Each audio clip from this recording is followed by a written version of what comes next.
그래서 감사합니다. 정언 거부권을 고지하겠습니다. 정언으로 인하여 본인이나 친족이었던 사람, 법정 대리인, 후견감독인이 형사소추 또는 공소제기를 당하거나 유죄 판결을 받을 사실이 드러날 염려가 있는 경우에는 사유를 소명하고 정언을 거부할 수 있습니다. 정인이 선설하신 후에 개별적인 신문사항에 대해서도 같은 이유로 정언을 거부할 수 있습니다. 정인이 선설하신 후에 경험하지 않은 사실을 경험한 것처럼 기억이 불분명한데 분명한 것처럼 진술하는 등 거짓말을 하시면 위정죄로 처벌받을 수 있습니다. 선서해 주십시오.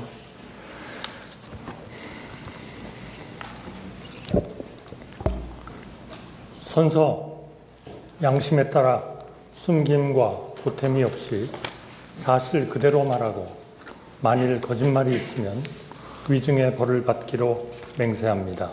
증인 한덕수. 예, 주신문 하십시오. 총리님, 임갑근 변호사입니다. 총리님은 현 정부 초대 총리로 취임하시 현재도 대한민국 총리이시죠? 네, 그렇습니다. 예산에 관해서 여쭤보겠습니다. 정부 예산안을 야당이 단독으로 삭감하여 통과시킨 것은 대한민국 헌정사에 처음 있는 일이었죠? 네, 처음 있는 일이었고 처음 있는 일이었습니다. 야당이 삭감한 예산은 민생, 첨단기술 R&D, 범죄사와 같은 사회안전, 국방안보를 위한 예산들이었습니다. 총리께서도 12월 3일 오전 국무회의에서 야당이 감액하려는 예산은 대외 불확실성으로 인한 우리 경제의 리스크를 줄이고 반도체, AI 등 산업의 경쟁력을 강화하기 위해 꼭 필요한 예산이라고 말씀하신 적이 있으십니다. 맞죠? 예, 그렇습니다. 특히 에너지 분야는 차세대 원전 개발 관련 예산이라든지 원전 생태계 지원 예산과 같은 새로운 분야에 앞으로 우리나라의 유망한 그러한 먹거리가 될 그러한 산업들을 지원하기 위한 것들이 여야 합의 없이 삭감되었고, 연구 개발에 있어서 양자 연구라든지 이런 최첨단 또 국제 연구에 들어갈 그러한 그 예산들이 삭감되었습니다. 그리고 검경의 특별활동비라든지 특경비 같은 것이 전액 삭감되어서 마약이라든지 금융 사기라든지 이러한 그 범죄 수사가 상당히 지장을 받고 있습니다. 또 법무부의 인사정보관리단 같은 데는 이 예산이 전액 삭감됨으로써 정부 효율과 공직사회의 사기가 매우 떨어지고 있습니다. 제가 듣기로 최근에 예산이 없어서 그러한 그 직원들이 사무실 청소도 각자 해결하고 또 화장실도 가까운 공원이나 이런 다른 관공서에 가서 해결한다는 그러한 내용을 봤습니다. 예. 결국 결과적으로 보면 여러 가지 예산 중요예산 삭감으로 인해서 정부 운영이 막대한 차질을 빚고 있는 것이고 지금 실제도 그런 현상이 벌어지고 있다고 말씀하시는 내용이 맞습니까? 네, 그렇습니다. 총리께서는 예비비 대규모 삭감에 대해서도 대규모 재해, 재난 등 예기치 못한 상황에서 국민들의 피해를 신속히 복구하기 위해 쓰일 예비비, 딥페이크, 마약, 도박 등 각종 민생 범죄사에 필요한 경비를 삭감하는 것은 국민과 민생을 외면하는 처사라고 말씀하신 적도 있으십니다. 네, 올해 당초 2025년 예산으로 약 4조 8천억 정도가 계상이 됐습니다만 그 반 정도가 깎였고, 그중에 특히 그 재해를 대상으로 하는 그 목적 예비비가 많이 깎였기 때문에 다행히 우리가 천재지변이 없으면 큰 문제가 없겠습니다만 그런 천재지변이 생길 때에는 우리의 그 대응에 상당히 영향이 있을 것 같고요. 특히 최근에 국제 정세가 굉장히 요동을 치고 있기 때문에 이러한 것에 대한 대응하기 위한 각종 경제 문제, 통상 문제에 있어서의 예산이 상당히 필요할 것 같습니다. 이것은 지금 예상하기가 매우 어렵습니다. 미국에도 새로운 대통령이 나와서 지금 관세를 부과하는 정책을 굉장히 강하게 하고 있어서 어떤 일이 앞으로 우리 산업에 영향을 미칠지 모르겠습니다. 예를 들면 2019년에 우리가 일본과 반도체 들어가는 원료 이런 쪽에 문제가 생겼을 때에도 우리가 예비비를 가지고 그 소재, 부품, 장비에 대한 대응 조치를 했었습니다. 굉장히 전 세계 불확실성이 지금 강화되고 있기 때문에 예비비는 굉장히 중요하다 이렇게 생각을 합니다. 야당은 예산안 일방 삭감에 그치지 않고 예산안이 자동 부의되는 국회법에 대한 개정안까지 통과시켰고 총리께서 대통령 권한대행으로서 제의원권을 행사하셨죠. 이것은 정말 심각한 그러한 그 입법 시도였다. 저는 그렇게 생각합니다. 저희 헌법에 의하면 9월 3일 날 행정부가 입법부 예산안을 올리면 입법부가 12월 2일까지 의결하도록 정해놓고 있습니다. 다시 말씀드리면 예산 편성권은 행정부가 가지고 있고 예산 심의 의결권은 입법부에 부여되고 있습니다. 그럼에도 불구하고 매년 헌법에 적힌 그런 의결 시한을 넘겨서 여야가 대립하는 이런 상황이 매년 반복됐기 때문에 2015년에 국회법을 개정해서 여야 합의가 없으면 12월 1일에는 정부안이 일단 국회 본회의에 상정이 되고 그 다음부터 여야 간 협상을 통해서 예산을 확정하도록 하는 그런 자동 부의 제도를 만들어서 국민들로부터 엄청난 칭송을 받은 바가 있고 그 후에도 물론 날짜를 그대로 지켜진 그러한 그 상황은 뭐 반드시 100% 전개된 것은 아니지만 이러한 자동 부의 제도에 의해서 여당, 야당이 상당한 압박을 받고 또 협상을 통해서 타결을 하는 그런 아주 큰 동인이 됐다 이렇게 생각하는데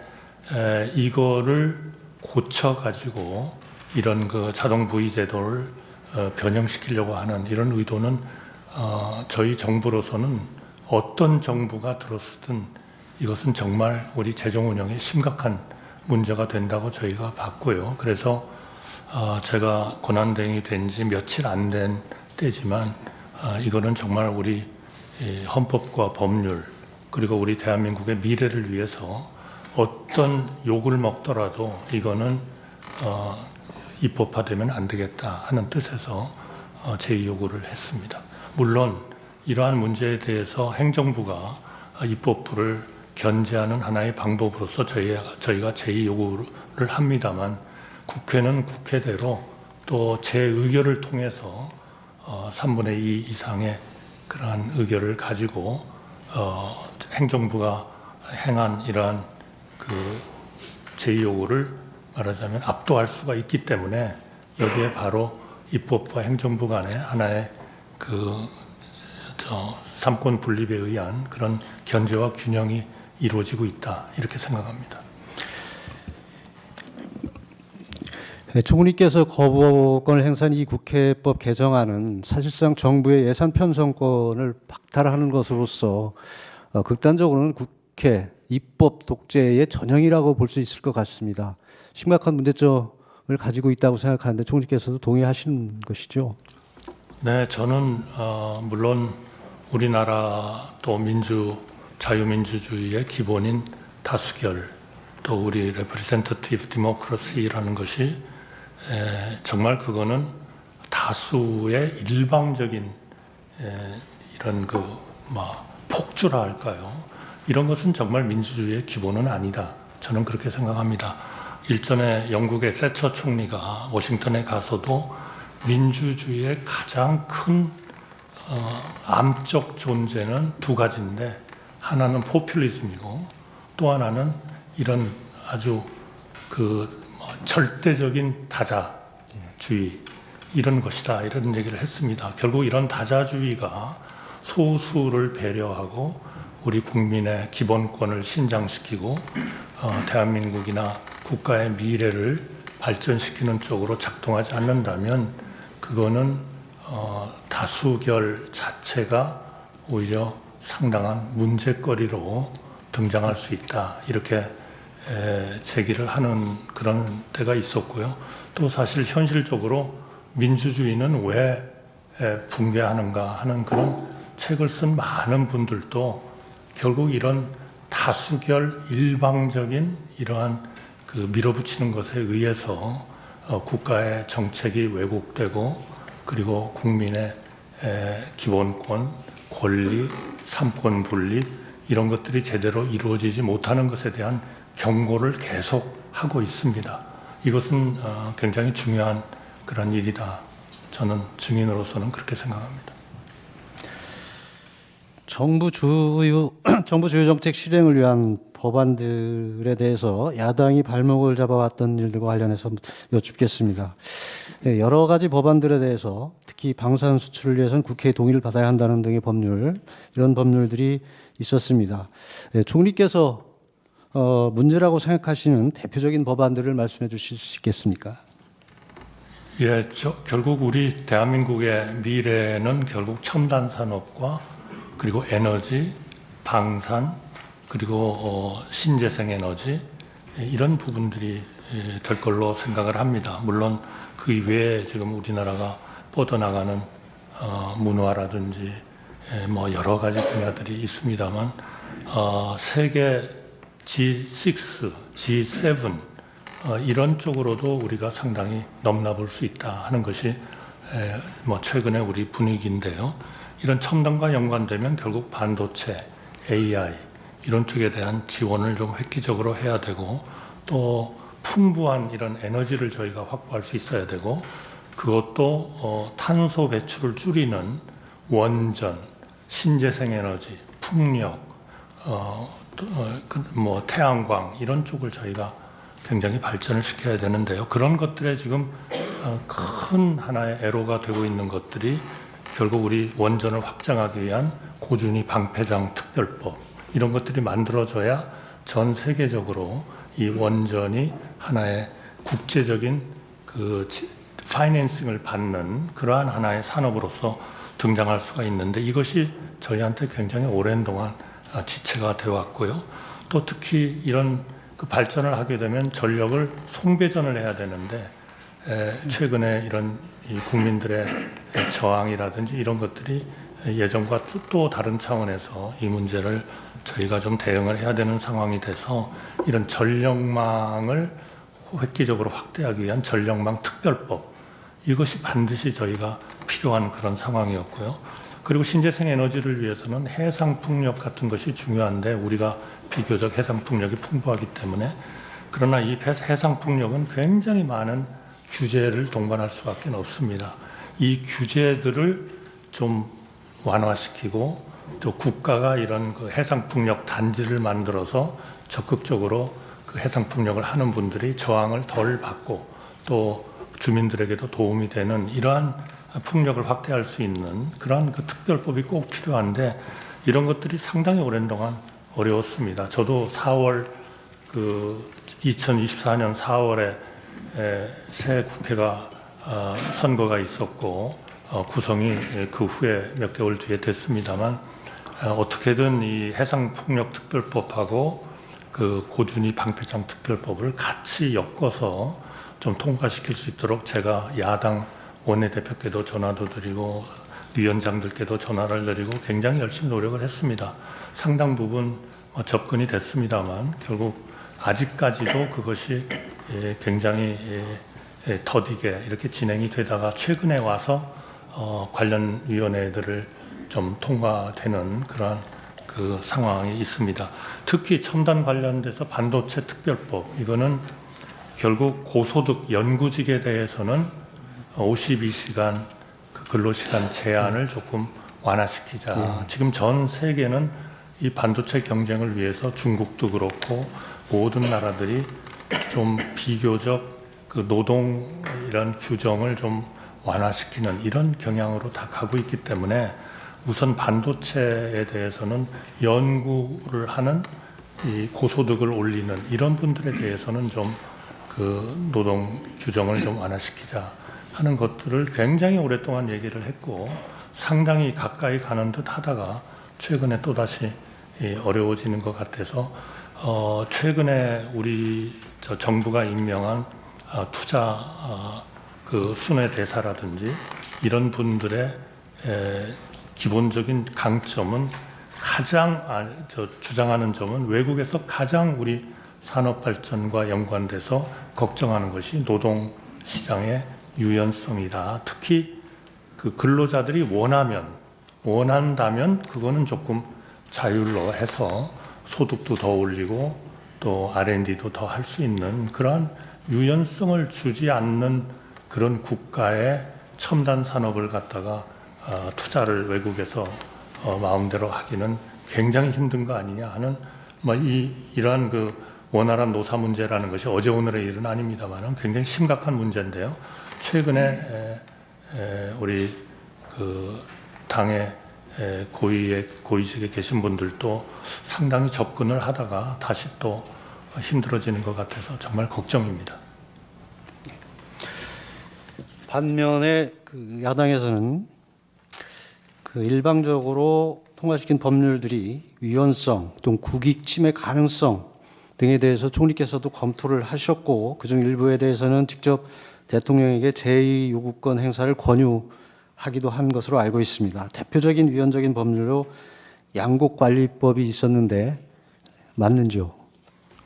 네, 이거는 지난 정부에서도 한번 제2요구를 했고 또 이번에도 제2요구를 했습니다만 결국 우리나라의 쌀 생산이 점점 늘고 소비는 줄어들고 있기 때문에 결국 시간이 가면 갈수록 우리가 이 양곡의 쌀의 생산을 딴 방향으로 돌리고 더 활용할 수 있는 그런 쪽으로 다변화를 시켜야 되는 게 절대적으로 중요하고요. 만약 그렇지 않고 이 양곡법처럼 일정한 가격에 미치지 않는 양곡에 대해서는 정부가 강제로 사줘야 된다. 이와 비슷한 제도가 옛날에 있었습니다만은 그거 다 저희가 개선을 했던 거거든요. 이거를 다시 만약 만들게 되면 저희 판단에는 한 2020년이 되면 연간 한 2조 원 정도는 계속 이런 양곡을 비싸게 사주기 위해서 재정 적자를 봐야 되는 그러한 문제여서 우리가 지금 써야 할 거는 그러한 그 재정을 젊은이들이 소위 스마트 파밍 같은 데를 하는 쪽에다가 돈을 넣어야 되는데 이 쌀에 대해서 넣는 것은 바람직하지 않다. 이거는 딴 쪽으로 자꾸 다원화를 시켜야 된다. 저희는 그런 판단이어서 대한민국의 미래를 위해서는 이거는 부득이 우리가 제2요구를 할 수밖에 없다. 이렇게 요청을 했고 그렇더라도 국회에서 이러한 그 제2요구 안을 가지고 다시 그러한 그 부작용을 줄이는 그러한 안을 만들 수 있다면 그거는 정부로서는 얼마든지 협조를 하겠다 하는 그런 입장을 보이고 있습니다. 또 야당은 대표적인 국익 침해 법률로 방산 수출에 국회의 동의를 얻도록 하는 법안을 추진했고 국회 증언 감정법 개정안 즉 국회가 요구할 경우 개인정보와 영업비밀 보호를 이유로 증언 감정을 거부할 수 없도록 하는 법안을 통과시켰습니다.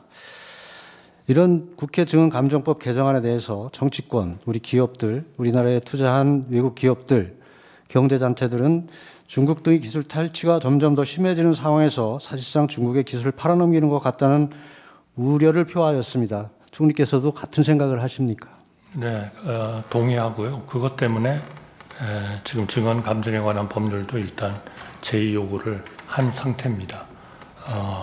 우리나라에 들어와 있는 암참이라든지 모든 그 외국 기업들이 전부 다 아주 이 문제에 대해서 굉장히 심각한 그런 그 걱정을 했고요. 우리 국내 기업은 물론입니다. 그래서 그러한 문제에 대해서는 저는 국회에서 좀 더 좋은 하나의 그 협의와 협치를 통해서 이 문제가 국가의 발전과 전 세계에 있어서의 커가는 우리나라를 좀 뒷받침하는 이런 쪽으로 입법이 이루어졌으면 좋겠다. 이런 입장을 강하게 가지고 있습니다. 야당은 야당 대표를 위한 방탄 내지 판검사 보복 입법, 선거를 겨냥한 포퓰리즘법, 시장경제 질서를 무너뜨리는 양곡관리법, 노사 분열을 주장하는 노동법, 방송 장악용 방송법 등을 발의 및 통과시켰습니다. 대통령 탄핵 소추 후 총리께서도 권한대행으로서 야당이 반복하여 발의하는 6개 법안에 대해 제의요건을 행사하는 사실이 있습니다. 그런 사실이 있으시죠? 네, 6개 법률에 대해서 제의 요구를 했고요. 그러면서 저희가 국회에 요청한 것은 이 제의 요구는 제의 요구이기 때문에 국회에서 다시 한번 좀 마음을 열고 여야 간에 협의를 좀 해달라 그런 요청을 했습니다.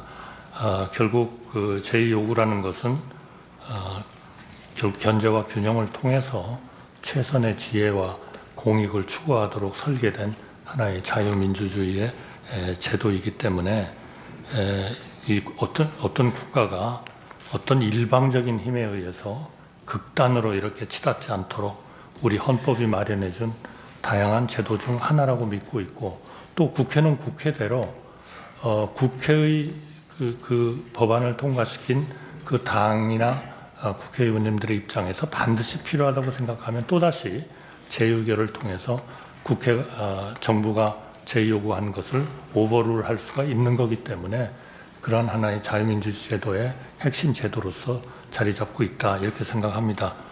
해리 트루만 대통령, 저희가 잘 압니다마는 트루만 대통령 임기 중에 재요구를 250번을 했고요.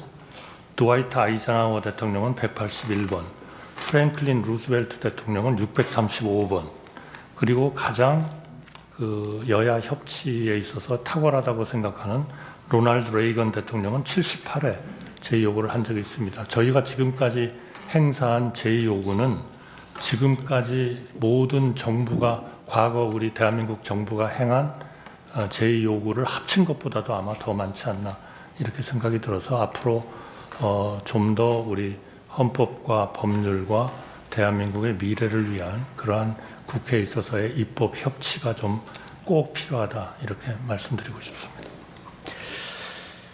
이 정부 들어서 4대 개혁, 즉 연금개혁, 노동개혁, 교육개혁, 의료개혁 등을 추진하였습니다.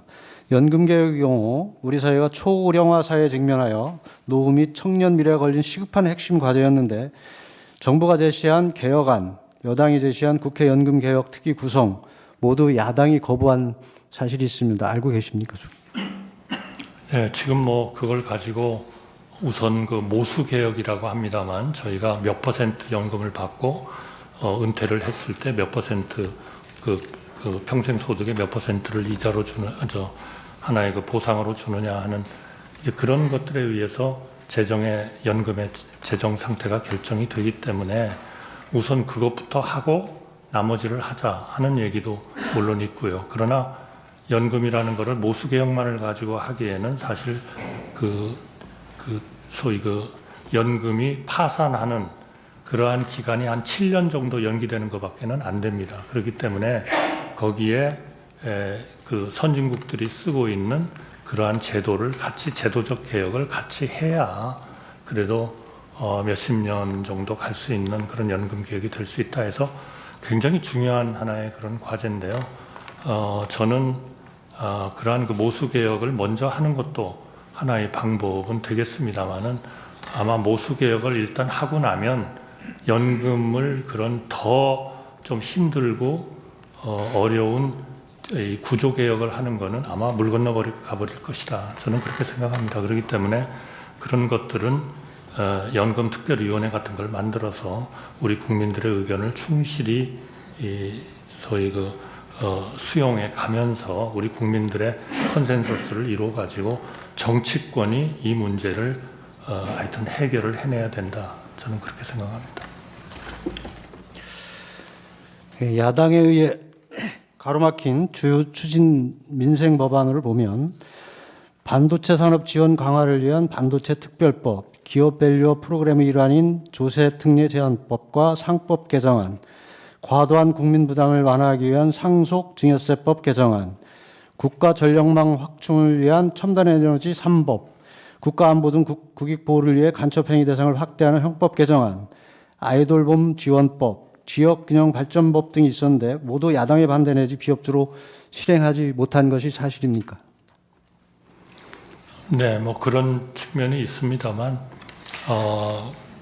예를 들면 지금 그런 뭐 간첩 행위 같은 것도 옛날처럼 우리가 우리의 주적인 북한만을 간첩으로 보는 이런 것들을 벗어나야 할 그런 국제적인 여건이 되고 있기 때문에 이런 딴 나라들도 간첩 행위를 할 때에는 우리 형법에 의해서 뭐 처벌을 받도록 하는 그런 것들이 이루어져야 되지 않냐 하는 필요성은 굉장히들 느끼고 있습니다만 이런 부분들은 우리 정치권은 우리나라의 리더이기 때문에 우리 정치권이 첨예하게 이렇게 부딪힐 그러한 그 철학적인 그런 법률도 물론 있을 겁니다. 그러나 태반은 우리 국가의 안보, 경제 발전, 그리고 우리 국민들의 사회적인 복지, 이러한 또 우리 청년들에 대한 미래, 이런 것들을 결국 좀 더 낫게 만들고자 하는 것이기 때문에 좀 과감하게 이제 이런 정말 정치권이 뭔가를 이걸 앞장서서 하지 않으면 저는 분명히 우리나라의 미래는 없다. 저는 확언할 수 있습니다. 네, 본 대리인도 총리님의 의견에 전적으로 공감합니다. 이 정부 들어서 비상계엄 선포 전까지만 22건, 그 이후까지 총 29건의 탄핵 발의가 됐는데 이것은 헌정사상 처음 있는 일입니다. 총리께서는 이 줄탄핵이 되는 것에 대해서 어떻게 생각을 하십니까? 원래 탄핵은 이런 헌법이나 법률에 중대한 위반이 있는 그러한 고위직에 대해서 어제 우리 법사위원장께서도 말씀을 하셨습니다마는 하여튼 헌법 수호를 위해서 써야 되는 그러한 거 아닌가 싶습니다. 그러나 물론 뭐 이런 소추된 분들에 대한 다 이유가 있겠습니다만 그러나 일반 국민들이 좀 국민의 눈높이에서 봤을 때 정말 저거는 중대한 범죄를 저지른 사람이기 때문에 헌법과 법률에 위반을 했기 때문에 탄핵을 해야 된다 이렇게 생각하는 국민들의 어떤 그런 눈높이와 우리 지금 탄핵 29건이 뭐 발의가 됐습니다만 그 29건이 국민의 눈높이하고 반드시 맞는지 그거는 또 역시 그 정치권이 한번 아주 심각하게 이 문제를 논의를 해보고 좀 생각을 해봐야 된다 이렇게 생각을 합니다. 예를 들면 임명된 지 이틀 된 방통위원장이 탄핵이 되고 또 그 탄핵을 피하기 위해서 간지 얼마 안 된 사람이 또 사표를 내고 이런 막 편법과 국가의 어떤 기능이 제대로 돌아가지 못하게 하는 이런 조치를 우리나라의 헌법을 만드신 분들이 염두에 두고 그 헌법을 만들었다고는 저는 절대로 생각하지 않습니다. 특히 탄핵 소추를 하게 되면은 직무정지가 돼가지고 그것이 언제인지도 모르는 기간을 그냥 완전히 일은 하지 않으면서 그렇다고 사표를 내서 사후적인 사람이 충원되는 것도 아니고 하는 이러한 아마 전 세계에 직무정지를 시키는 그런 제도는 굉장히 드물 겁니다. 제가 보기에는 아마 미국은 전혀 그런 게 없고요. 제가 알기로는 그래서 이런 부분에 대해서 충분히 좀 배려를 하면서 국가가 우선 살아야 그러한 국가 국민의 번영도 있고 행복도 있고 정치권의 정말 보람도 있는 거 아닌가 저는 그렇게 생각합니다. 계엄 이후인 2024년 12월 23일 총리께서 당시 야당이 통과시킨 내란 특검법 등에 대해 공부를 할 것인지 또는 재요구를 할 것인지에 검토하고 있던 상황이었습니다.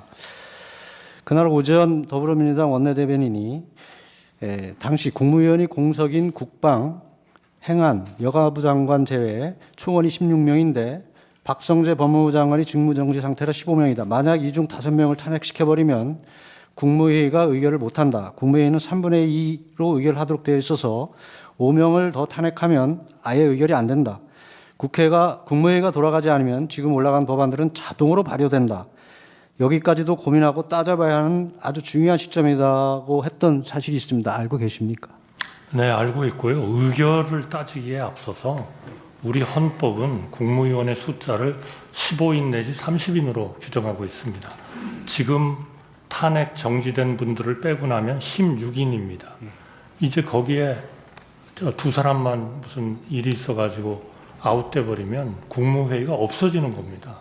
그러면 국무회의가 없어지면 우리 헌법에서 정하는 국무회의가 하도록 돼 있는 그런 일들은 다 그거는 무슨 저 의결을 하고 뭐하고를 따지기 앞서서 존재 자체가 없어져 버리는 거 아니냐. 그러니까 엄청나게 심각한 일이고, 또 그 심각한 거를 제가 우리 정치권에도 권한대행 시절에 몇 번 말씀을 드렸습니다. 이 정도로 심각하다.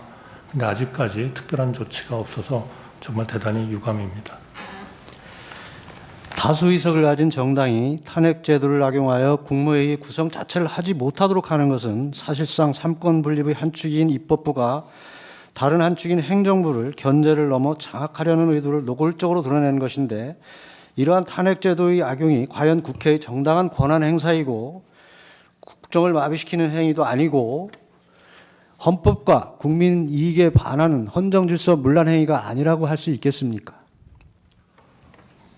저는 헌법과 법률에 규정이 돼 있으니까 규정이 돼 있는 거는 할 수 있는 거 아니냐 하는 논리도 물론 있습니다. 그러나 자유민주주의의 기본은 그러한 그 다수결 원칙을 그렇게 적용하라고 저는 있다고는 믿지 않습니다. 그거는 역시 소수도 배려하고 또 다수와 소수가 같이 참여해서 뭔가를 해야 된다, 이렇게 생각하고요. 제가 가장 인상적으로 우리 헌재의 판결을 제가 물론 법률 전문가는 아닙니다만 느꼈었던 것은, 헌재가 그 박근혜 대통령 탄핵된 거예요. 그때 그 최순실 씨가 헌법 소원을 낸 적이 있습니다. 그래가지고 특검을 그 야당이 일방적으로 이렇게 정하는 것은 헌법에 위반된다. 여기에 대해서 조치를 해주십시오. 이렇게 냈습니다. 냈더니 그때 우리 헌재가 전원일치의 판결로 단독으로 특검을 임명하게 된 것은 위헌이 아니다라는 판결을 하셨습니다. 그 이유가, 그것을 해석하는 분에 따라서는 이것 봐라, 국회가 마음대로 다수결로 결정을 하면 그거는 헌재도 다 인정하는 거 아니냐, 특검을 소수당이 그냥 일방적으로 임명하는 거를 인정하는 거 아니냐. 그래서 저희가 며칠을 공부를 해봤어요. 그랬더니 전혀 그게 아닙니다. 우리 헌재가 전원 판결로 합의로서 결정하신 거는 그 단독으로 특검을 임명하는 그 법안에 발의서부터 여야가 같이 했고, 그리고 투표를 같이 참여를 했고, 제가 지금 숫자를 다 기억은 못하겠습니다. 그래서 그야말로 여야가 합쳐서 단독 야당, 그때는 한 당이 임명하는 것을 인정을 하고 투표에서 같이 투표를 했기 때문에 그것이 합의라고 보는 것이다. 그래가지고 이제 그게 국회에서 좀 정책 질의 때 좀 논쟁이 되고 했습니다만, 저는 참 그런 정신, 그런 그 하나의 자유민주주의를 정말 제대로 살리고자 하는 우리 정치권의 정말 큰 뜻, 정말 우리 과거에 항상 국가가 어려울 때는 정말 좋은 정치인들이 계셨거든요. 그분들이 그 문제를 해결을 했다고 저는 믿습니다. 그러니까 우리가 여러 가지 행정, 입법, 사법이 잘 견제와 균형을 해가겠지만, 정말 우리 이 정치권의 하나의 그런 이 국가를 위하는, 그러니까 여기에는 무슨 좌와 우는 저는 없다고 봅니다. 오로지 국가가 위로 갈 것이냐 아래로 꼬나박을 것이냐, 저는 둘 중에 하나라고 생각하거든요. 이제는 정말 국가가 위로 가기 위한 그러한 우리 정치권, 행정부, 국민, 언론, 시민단체, 노조, 기업인 모두가 힘을 합쳐야 된다. 저는 지금이 정말 위기라고 생각합니다. 여기서 우리가 삐끗 잘못하면요, 우리 대한민국의 미래는 저는 없다고 생각합니다. 추가하시겠습니까? 반대신문 마치고 하겠습니다. 네. 수식을 하겠습니다. 김남준 변호사입니다. 정의는 노태우 정부에서 1993년 대통령 비서실 통상산업비서관, 1996년 특허청장, 김대중 정부에서 98년 외교통상부 통상교섭본부장, 2001년 대통령 비서실 경제수석, 참여정부에서 2004년 국무조정실장, 2007년 38대 국무총리를 역임했고 박근혜 정부에서는 기후변화센터 이사장을 맡았으며 윤석열 정부에서는 2022년 5월부터 국무총리로 재직 중이죠. 그렇습니다. 예, 사망 묻겠습니다. 국무총리는 대통령을 보좌하고 대통령 유고 시에는 대통령의 권한을 대행하며 행정각부를 지휘하는 그런 역할을 하죠. 예, 그렇습니다. 2024년 12월 3일 밤 회의 관련 사항 묻겠습니다. 증인은 2004년 12월 3일 밤 대통령실에서 비상계엄을 선포한 과정에 대해서 잘 알고 있죠? 네, 뭐 다 알지는 못합니다만 예. 제가 참여를 해서 묻겠습니다. 인지한 것은 알고 있습니다. 예. 증인은 2024년 12월 3일 밤 20시경 피청구인으로부터 직접 전화 연락을 받고 대통령실로 갔죠. 예, 그렇습니다. 당시 증인에게 누구에게도 말을 하지 않았으면 좋겠다. 그렇게 피청구인 이야기했나요? 네, 그렇습니다. 증인은 20시 45분경에 대통령실에 도착했고 피청구인 집무실에는 55분경에 들어갔죠. 네, 그렇습니다. 증인이 도착하기 전에 다른 국무위원 등이 와 있었습니까? 예, 그렇습니다. 자, 물어보겠습니다. 그때 국방부 장관 김용현, 법무부 장관 박성재, 행안부 장관 이상민이 증인보다 먼저 와 있었습니까? 누가 어떤 순서로 도착했는지는 정확히 기억은 나지 않습니다. 그럼 그 이후에 통일부 장관 김용호, 외교부 장관 조태열, 국정원장 조태영 순으로 돌아온 것 같은데 대략적으로 맞습니까? 제가 그 순서에 대해서는 예. 기억이 분명하지 않습니다. 파랑 물어보겠습니다. 그러니까 그 무렵에 대통령 집무실에 있었던 사람은 피청구인, 증인, 국방부 장관, 법무부 장관, 통일부 장관, 외교부 장관, 국정원장 7인이었던 것은 맞죠? 대통령실에 도착한 후에 먼저 온 국무위원과 함께 집무실로 안내돼서 대통령님을 뵌 것은 기억합니다만 누가 어떤 순서로 도착했는지는 정확히 기억이 나지 않습니다. 그러니까 그 7인 중에서 국정원장은 국무회의 구성원이 아니기 때문에 피청구인을 포함한 국무회의 구성원은 그 당시에 6인 정도 된 것은 맞죠? 7인이 맞다면 그렇게 되지 않겠나 싶습니다. 이상임의 행안부 장관의 경우는 피청구인이 김용현 장관을 통해서 연락을 했고 나머지 6인은 피청구인이 직접 개별적으로 연락해서 들어오라고 한 것이죠. 각자 연락받은 과정은 잘 모릅니까? 제가 모르는 내용이라 답변 드리기 어렵겠습니다. 증인은 그 당시에 피청구인이 당일 22시에 계엄을 선포하기 위해서 KBS에 생방송을 미리 예약해 놓은 것 알고 있습니까? 대통령님이 계엄을 선포하실 계획이라는 것은 대통령님께 들어서 알았습니다만 구체적인 그런 계획은 알지 못했습니다. 피청구인이 10시에 생방송이 예약되어 있다 그런 이야기를 증인 등에게 하지 않았습니까? 네, 안 하셨습니다. 당시 집무실과 대집견실에서 피청구인이 계엄을 선포해야 하는 이유를 여러 가지 말한 것으로 보이는데 그 당시에 피청구인이 부정선거나 선관위와 관련된 내용을 언급한 적은 있습니까? 저는 정확히 기억이 나지는 않습니다만 대통령님께서 정상적인 국정 운영이 어려워서 비상계엄 선포가 불가피하다 그런 취지로 말씀하셨고 구체적으로 그러한 지금 말씀하신 그 내용을 언급한 것 같지는 않습니다. 기억이 나지 않습니다. 증인은 당시 집무실이나 대접견실에서 계엄과 관련된 문건, 이를테면 포고령, 비상계엄 선포 담화문, 또 비상계엄 선포문 뭐 그런 것을 본 적이 있습니까?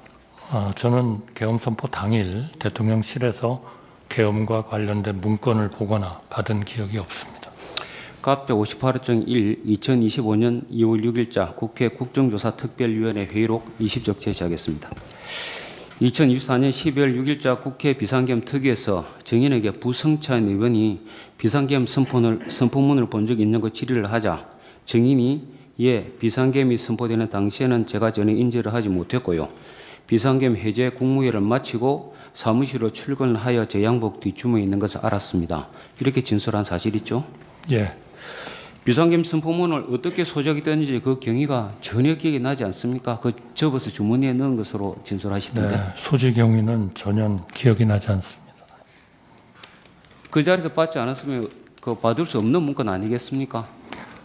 예, 그러나 언제 어떻게 그거를 받았는지는 정말 기억이 없습니다. 이 비상계엄 선포문을 놓고 거기 모였던 7인이 어떤 비상계엄과 관련해서 대책회의를 한 거 아닙니까? 전혀 논의한 적 없습니다. 알겠습니다. 증인은 그 자리에서 대통령에게 계엄에 반대하는 의사를 표시하고 만류하였다고 했죠. 우리나라의 가장 중요한 것은 결국 경제고 또 대외 신인도입니다. 이 예, 두 개가 꼭 흔들려 버리면 간단하게 대답해 그냥 반대했습니까? 그래서 지금까지 우리가 이루어온 국가의 핵심을 흔들 수 있다고도 생각해서 만류하였습니다. 그런 경제와 대외 신인도 국가의 핵심을 흔들 수 있다. 그거였습니다. 그러면 당시 그 비상계엄을 선포하는 것이 위헌적이고 위법적이다 하는 그런 이유로 반대하지는 않았습니까? 저는 뭐 계엄을 선포하신다는 얘기를 듣고 그렇게 돼서는 안 된다 하는 반대 의사를 말씀을 드린 겁니다. 국무위원들이나 그 대통령실 실장이나 수석 그 중에서 누구도 이것이 위헌이나 위법이다 그런 이야기는 한 적이 없습니까? 저는 위헌, 위법 그런 상황보다는 계엄을 선포함으로써 대한민국이 굉장히 어려움에 처할 수 있다 하는 쪽이 더 많았던 것 같습니다. 계엄에 찬성하는 사람도 있었습니까? 모두 걱정하고 만류했다고 기억하고 있습니다. 김용현 장관의 경우는 이 심판정에서 계엄에 찬성하는 사람이 있었다고 증언했는데요. 왜 그 진술이 다릅니까? 그거는 저는 제 기억에는 전혀 그렇지 않습니다. 갑 36교정 1 증인 피의자 신문조서 12쪽 제시하겠습니다. 이 조서 내용에 의하면 농림부 보건복지부 중소벤처 장관은 뒤늦게 회의에 참석하였나요? 라는 질문에 증인이 아마 참석하셨을 거예요. 정확히 기억나지 않습니다. 당시 제가 국무위원들 모으자고 했는데 누가 왔는지 모르겠습니다. 이렇게 기재가 되어 있고 또 같은 조서 15쪽 하단을 보면 대통령은 처음부터 국무회의는 생각하지 않았던 것 같아요. 제가 대통령께 국무위원들 말을 들어보시죠 라고 해서 국무위원들이 모이게 된 것이고요 라고 기재되어 있는데 이 내용 사실대로 모두 기재가 되어 있죠? 그런데 사실 대통령님이 국무회의를 소집하려고 하셨는지 안 했는지는 대통령님의 계획이기 때문에 제가 정확히 몰랐습니다. 여러 의견을 들어보셨으면 해서 국무회의 소집을 건의드린 겁니다. 이 조서에는 당시 증인이 판단한 내용이 기재되어 있는 거 아니겠습니까? 맞는 것이죠. 그러나 제 판단은 하나의 그런 그 대통령의 뜻을 정확히 계획을 모르고 본인이 생각한 것이고요. 중요한 것은 국무위원들이 좀 모여서 우리 대통령을 좀 설득을 해주셨으면 좋겠다. 알겠습니다. 예. 그렇게 하려고 했던 겁니다. 예. 증인이 다른 국무위원들을 불러보자고 하자 이에 따라 대통령실에서 강의구 부속실장 통해갖고 다른 국무위원들에 연락하기 시작한 것이죠. 저는 국무위원 연락을 어떤 국무위원을 누가 연락을 했는지는 제가 모르고 있습니다. 대통령실에서 다른 국무위원들에 연락하기 시작을 한 시간이 몇 시쯤입니까? 저는 뭐 정확히 기억은 없습니다. 기록을 보면 조규홍 장관에 대해서 22시 14분에 한 것이 최초인 것 같은데 대략 그쯤 되는 것 같습니까? 저는 전혀 모르겠습니다. 증인도 저는 다른 대통령님께 건의를 드렸고 예. 그리고 어떤 국무위원을 어떻게 누가 연락을 했는지는 제가 전혀 증인이 관여하지 않았습니다. 건의를 했다고 하는데 건의를 한 시간도 그럼 9시가 넘은 건가요? 글쎄요. 대통령님을 뵙고 계엄을 한다는 말씀을 듣고 말씀을 드렸으니까 그때 언제가 되지 않았을까 싶긴 합니다. 증인도 다른 국무위원에게 연락한 사실이 있습니까? 제가 사실은 그런 연락에 대해서 전혀 그 기억을 하지 못하고 기억이 있었는데요. 못한다. 예. 제가 저 수사기관에서 수사를 받을 때 당신이 누구한테 연락을 한 적이 있다. 그래서 생각을 해봤더니 또 제가 한번 전화를 찾아봤더니 맞았습니다. 그런데 그때는 제가 그분을 새로 오시도록 연락을 한 게 아니고 빨리 와서 함께 대통령을 설득하자 하는 그런 마음에서 어디쯤 와 계신지를 제가 아마 확인이라기보다는 알아보는 그런 거였고 제가 처음으로 그분께 됐습니다. 그 정도 와주세요라고 말씀드릴 것 같습니다. 제가 요청을 한 것은 아니었습니다. 국무회의는 국무위원 과반의 출석을 계획하고 3분의 2 찬성을 의결하죠. 예, 그렇습니다. 국무위원은 21인이므로 11인이 되어야 개의 요건을 갖추는 것이죠. 뭐 제가 뭐 정확한 건 모릅니다만 그렇게 알고 있습니다. 오영주 지금. 중소벤처기업부 장관이 마지막으로 21시 40분경 대통령실 예약을 받고 22시 17분경 대접견실에 도착해서 비로소 국무위원 11명이 되었다 하는데 정인 그 내용 압니까? 제가 몇 명 국무위원이 모이는지 누가 예, 오는지 잘 모른다. 이런 알겠습니다. 순서는 전혀 경황이 없어서 예. 제가 파악을 하지 못하고 있습니다. 오영주 장관과 조경 장관은 실제 회의 시간은 3분도 되지 않고 발언할 기회도 전혀 없이 피청구인이 혼자 하다가 나갔다고 하는데 그 사실도 압니까? 글쎄요, 국무위원 개개인의 세부 상황을 잘 모른다. 제가 다 예. 알고 있지 못합니다.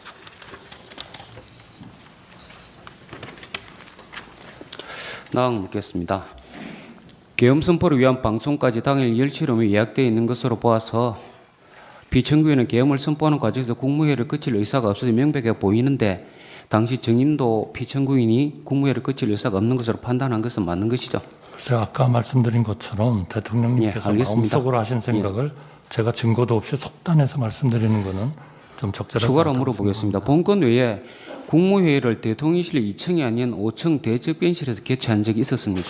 저는 한 번도 없었다고 한 번도 없었죠? 생각합니다. 네. 최상무 부총리나 조태열 외교부 장관은 피청구인 측으로부터 A4 문건을 받았다고 하였고 김여행 장관은 이 재판정에서 증언을 하면서 이상민 장관과 행안부 장관 그리고 국정원장 정인에게도 문건을 주었다고 하는데 정인이 그 당시 특별한 문건 받은 사실이 없습니까? 저는 특별한 문건을 받은 사실이 없습니다. 이상민 행안부 장관에게 김용현 장관이 이 문건 주는 거 그런 거 본 적 없습니까? 문건 주는 것을 보지 못했습니다. 그러면 뒷부분에 정리하겠습니다. 피청구인이 계엄 선포 후에 다시 대책견실에 돌아왔죠. 예, 그런 것으로 알고 있습니다. 국무위원들이 여러 가지 지시를 한 것으로 밝혀졌는데 구체적으로 누구에게 어떤 지시를 했는지 기억이 납니까? 사실 그때는 너무 경황이 없어서요. 잘 기억이 안 난다. 네, 개개인에게- 정인에게 무슨 지시했습니까? 저한테는 그 특별한 지상이 없었던 것으로 알고 있었습니다만 일상적인 의전, 예를 들면 한 이틀 뒤에 무역협회의 그 무역의 날 행사가 있었습니다. 거기에 대신 좀 대신 참석해달라 참석하라? 그런 말씀을 들은 것 같습니다. 혹시 그 자리에서 뭐 단전, 단수 하는 그런 이야기 나온 사실 있습니까? 전혀 없습니다. 이상임 행안부 장관의 경우에는 단전, 단수와 관련된 A4 문건이 있었고 소방청장에게 그런 이야기를 그 적혀 있는 문건을 봤다고 하는데 그런 문건 본 적은 없습니까? 없습니다. 김용현 장관은 야당에서 제기한 계엄 준비 의혹을 적극적으로 부인하고 지난해 9월 국회 인사청문회에서도 장관이 된 다음에 계엄 발동을 건의할 생각은 없냐 하는 의원의 질이 없다고 답했고 대한민국 상황에서 과연 계엄을 한다 그러면 어떤 국민이 용납하겠나라며 우리 군도 따르겠나 저는 솔직히 안 따를 것 같다. 그렇게 하고 이어 너무 우려 안 하셔도 될 것 같다. 그 발언은 사실인데 그건 알죠. 언론 보도 등을 통해서 개략적으로 알고 있습니다. 당시 그 한기호 국민의힘 의원도 국회가 계엄 해제 의결을 하면 해제해야 한다 하는 그런 발언을 했는데 그것도 기억이 납니까? 죄송합니다. 다시 한 번만. 한기호 국민의힘 의원도 당시 국회가 계엄 해제 의결을 하면 해제를 해야 한다 하는 그런 발언도 했는데 알고 있습니까? 뭐 이미 9월에? 개괄적으로 언론을 통해서 알고 있습니다. 예.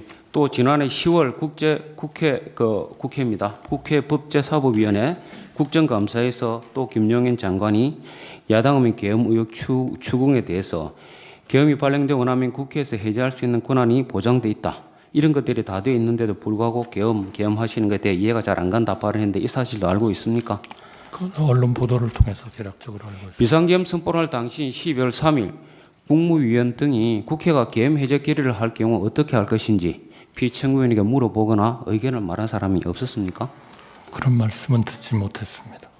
없었습니까? 예, 못 들었습니다. 적어도 김용희 장관의 경우 이 작년 10월 법제사법위원회 그전 인사청문회 관련 사정을 보면 국회가 계엄 해제 의결을 의결한 경우에 대해서 사전에 대비를 해놓았고 이에 대해서 당시 국무위원 등에게 이야기했을 것으로 보이는데 그게 상식적으로 보이는데 전혀 들은 바 없다고요. 그런 말씀은 전혀 듣지 못했습니다.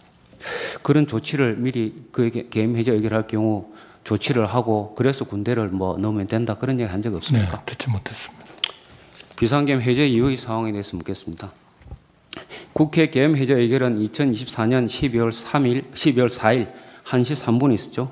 예, 그렇습니다. 그 계엄법에 따르면 국회 계엄 해제 의결이 있는 경우에 지체 없이 계엄을 해제해야 하는데 국무회의 의결이 그로부터 상당히 시간이 지나갔고 4시 30분경 이루어졌죠? 네, 그렇습니다. 상당히 시간이 많이 경과되지 않았습니까? 왜 그런지 압니까? 저희 판단에 대통령께 그 해제 승인을 받고 저희는 정말 그 국무회의는 철저하게 준비해야 된다고 생각했습니다. 알겠습니다. 안건도 예. 만들고 번호도 받고 그리고 우선 국무위원들을 전부 다 용산으로 오시도록 그렇게 좀 연락을 하고 그런 그 과정이 시간이 꽤 걸렸습니다. 갑 사업장의 3 2024년 12월 10일자 제418회 11차 국회 국방위원회 회의록 130에서 131쪽입니다. 국방부 군사보좌관 김철진의 진술에 의하면 김철진은 김용현 국방부 장관을 따라 2024년 12월 4일 1시 30분경부터 1시 40분경 합참 지하에 있는 지휘통제실 결심지원실에 들어갔는데 이때 피청구인이 국회 법령지를 달라고 해서 찾아줬다는데 이 사실 압니까? 모릅니다. 이 언론으로부터 듣지도 못했습니까? 예, 이 그때 국회 법령지를 피청구인이 왜 요구했는지 그런 거 잘 모릅니까? 네, 모르겠습니다. 당시에 피청구인이 국회 법령지를 찾아본 것은 예상을 벗어나서 국회 계엄 해제 의결이 이루어지자 거기에 대해서 거부권을 행사하는지 알아보려 한 것이라고 하는데 그런 데 대해서 전에 들은 적 없습니까? 모릅니다. 24억 묻겠습니다. 당시 피청구인은 합참지휘통제실 결심지원실에 약 1시 20분부터 1시 50분경 기록을 보면 정확히는 1시 16분부터 1시 47분인 것 같습니다. 그때 그 정도까지 머물렀죠? 그런 사실은 제가 알지 전혀 못합니다. 모릅니까? 네. 그럼 25억 묻겠습니다. 정의는 2시 1분경 국회로부터 계엄 그 해제 의결 요구안이 가결됐다는 통보를 받고 2시 5분경에 대통령실로 출발해서 30분경 도착했습니까? 예, 그렇습니다. 증인이 계엄 해제 건의를 했습니까? 저와 비서실장이 같이 대통령께 들어가서 계엄 해제를 건의했습니다. 피청구인이 그때 어떻게 이야기하던가요? 네, 해제 국무회의를 하라고 하셨습니다. 이 피청구인의 경우는 4차 변론기일에서 이 심판정에서 계엄 해제 결의 방송을 듣자마자 장관과 계엄사령관을 불렀다는 것은 집무실을 불렀다는 것 같은데 계엄 해제 지시를 바로 했다고 그러거든요. 그건 아마 제가 가기 전이었지 않았나 싶습니다. 저는 아까 말씀대로 한 2시 30분 정도에 비서실장하고 갔기 때문에 그 전에 어떤 조치를 하셨는지는 저는 잘 모릅니다. 잘 모릅니까? 제가 불러서라고 물어보는 이유는 집무실을 불러서 했다는 것으로 보이는 것이고 여기에 보면 합참 지원실에 가가지고 나중에 했다는 거니까 그 차이에 대해서 잘 모르냐 그걸 물어보는 겁니다. 제가 모르고 있습니다. 정의는 그 비상계엄의 그 요건, 헌법과憲법에 정해지고 있는 요건 알고 있습니까? 네, 알고 있습니다. 2024년 12월 3일 비상계엄을 선포할 당시에 헌법에 정해져 있는 전시, 사변 또는 이에 준하는 국가 비상사태가 존재하지 않았고 병력으로서 공공의 안정 질서를 유지할 필요가 없었던 것은 명백하죠. 그 부분은 최종적으로 법원과 국민이 판단하실 부분이라고 생각합니다. 증인은 그 당시에 이 점에 대해서 어떻게 판단하지 않았습니까? 제가 판단하는 거는 적절하지 않다고 생각합니다. 최종적으로 법원, 국민이 판단하실 거라고 생각합니다. 계엄법에 규정되어 있는 적과 교전 상태에 있거나 사회질서가 극도로 교란되어 행정 및 사법기능의 수행이 현저히 곤란할 경우에도 해당하지 않는 것으로 판단하지 않습니까? 이 부분도 최종적으로 결국 법원 그리고 국민들이 판단하실 거라고 생각합니다. 갑 36호 중에 1 증인의 2024년 12월 13일자 피의자 신문 뉴스입니다. 증인은 국가수사본부에서 수사를 받을 당시에 여러 가지 어려움이 있을 수 있지만 비상계엄은 아니라고 생각합니다. 라고 진술했고 그 외 국정조사 특위에서도 이와 같은 견해를 여러 차례 필요했죠. 네, 대통령님이 다른 선택을 하시도록 설득하지 못했습니다. 다만 국가 원수가 느끼는 책임감, 절박함은 그 자리를 경험하지 않은 사람은 상상할 수 없는 것이라고 그렇게 생각은 합니다. 나항은 생략하고 31화 묻겠습니다. 비상계엄의 선포 요건에 대한 판단은 대통령의 자유재량이 아니라 객관적으로 대통령의 판단을 정당화할 수 있을 정도의 위기 상황이 존재하는지 여부에 대해서 사법심사를 받아야 한다 하는 점은 이 헌법재판소도 이미 확인하고 있다는 거 알고 있죠? 네, 헌법재판소가 현명하게 판단하시리라 생각합니다. 과거에 이런 판단 이미 했다는 것을 알고 있습니까? 제가 정확히는 모릅니다만 헌법재판소가 당연히 현명하게 판단하셨으리라고 생각합니다. 계엄법 위조에 따르면 비상계엄을 선포하기 위해서는 국방부 장관이 국무총리를 거쳐 대통령에게 계엄 선포를 건의할 수 있도록 규정되어 있는데 12월 3일 계엄을 선포하면서 이런 절차 거친 사실이 없죠. 없습니다. 헌법 89조에 따르면 계엄을 선포하기 위해서는 국무회의 심의 거쳐야죠. 예, 그렇습니다. 대통령령인 국무회의 규정 제3조에 따르면 국무회의 사전 절차로 차관회의를 거친 의안을 국무회의 일정까지는 제출해야 되죠. 예, 그렇습니다. 국무회의 진행 시에는 제안자의 제안 성명을 거쳐하며 의안에 대해서 국무위원들의 토의가 진행된 후 해당 의안을 의결하게 되는 것이죠. 예, 그렇습니다. 12월 3일 비상계엄과 관련하여 대접견 시세 국무회의 모임은 위와 같은 절차를 전혀 거치지 않았고 심의 절차를 거쳤다고 볼 수 없으며 의안도 없었죠. 예, 통상의 국무회의와는 달랐고 또 형식적인 또 실체적인 흠결이 있었다고 생각합니다. 다만 12월 3일 오라는 그런 연락을 받고 국무위원들은 순차적으로 모였고 비상계엄에 대해서 처음 듣고 걱정과 많은 우려를 표명했습니다. 저는 이것이 국무회의인지 아닌지 심의인지 아닌지는 개인이 판단할 일이 아니고 최종적으로 수사 절차와 사법 절차를 통해서 판단되어야 한다고 일관되게 얘기해 왔습니다. 예, 그래서 묻고 있습니다. 다시 묻겠습니다. 행정안전부 의정관이 위 회의에 참석하지 않았고 이 회의 내용이 기재된 국무회의 회의록도 존재하지 않죠. 그렇게 알고 있습니다. 갑 36조 7 오영주에 대한 진술조사 8쪽입니다.